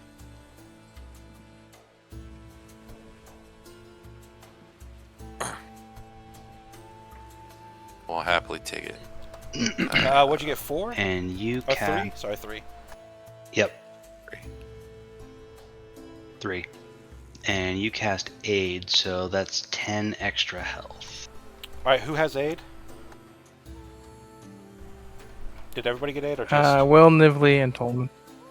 No, it only goes to 3 people. So and Silver String is without. Alright, so who was blessed? Was anybody blessed? Not I'll cast Bless and I'll upcast it so that everybody gets it. cool. Alright, so right now I have everyone is blessed. Will, Nivli, and Tolman has aid. Everybody has 5 Merblood flowers. And then Will has 3 instances of Stone Skin. Does that sound correct for everybody? Yep, and Will and Silver String both have Gift of Alacrity. Quick clarity, everybody has 3 flowers. Because between the 2 encounters, we had enough to give everybody 3. Oh, you had 20 total. So I just... Oh, did we really? Then Yeah. everybody would have 5. You got 4 the first time and 16 the second. That's right. I miscounted. Okay, so look in game... Plus aid, flowers, good. Yeah, look in game handouts. Does that look right? Yep. Okay, so we're not going to run late because it's 10:30, and I'm like, normally I'd be like, this won't take long, but honestly, like Nivli has to leave, and honestly, this probably might take multiple hours, and it's a little too late for that because we all have to get up in the morning. Yeah. So we're going to call All it. good. All good. Yeah, so we're going to go and call it now, and then That's fair. we will just be prepared for the boss fight. I will go ahead and put you on the map real quick. Are you guys just going to jump in? So Yeah. all right, so we'll just have you jump in. Are you using? Go and give me acrobatics checks to negate, because you're gonna basically fall and roll on this fleshy floor because it is 25 feet. Unless you have some way to negate fall damage. Since it's my last roll, I will use my inspiration. Yeah, now is the time. All right, yeah, you take no fall damage. Silver String will take fall damage. No. It's gonna be a d6. You're falling on fleshy floor, so it's not gonna be like Yeah. Yeah. All right, so Silver String's taking a d6. William's taking a d6.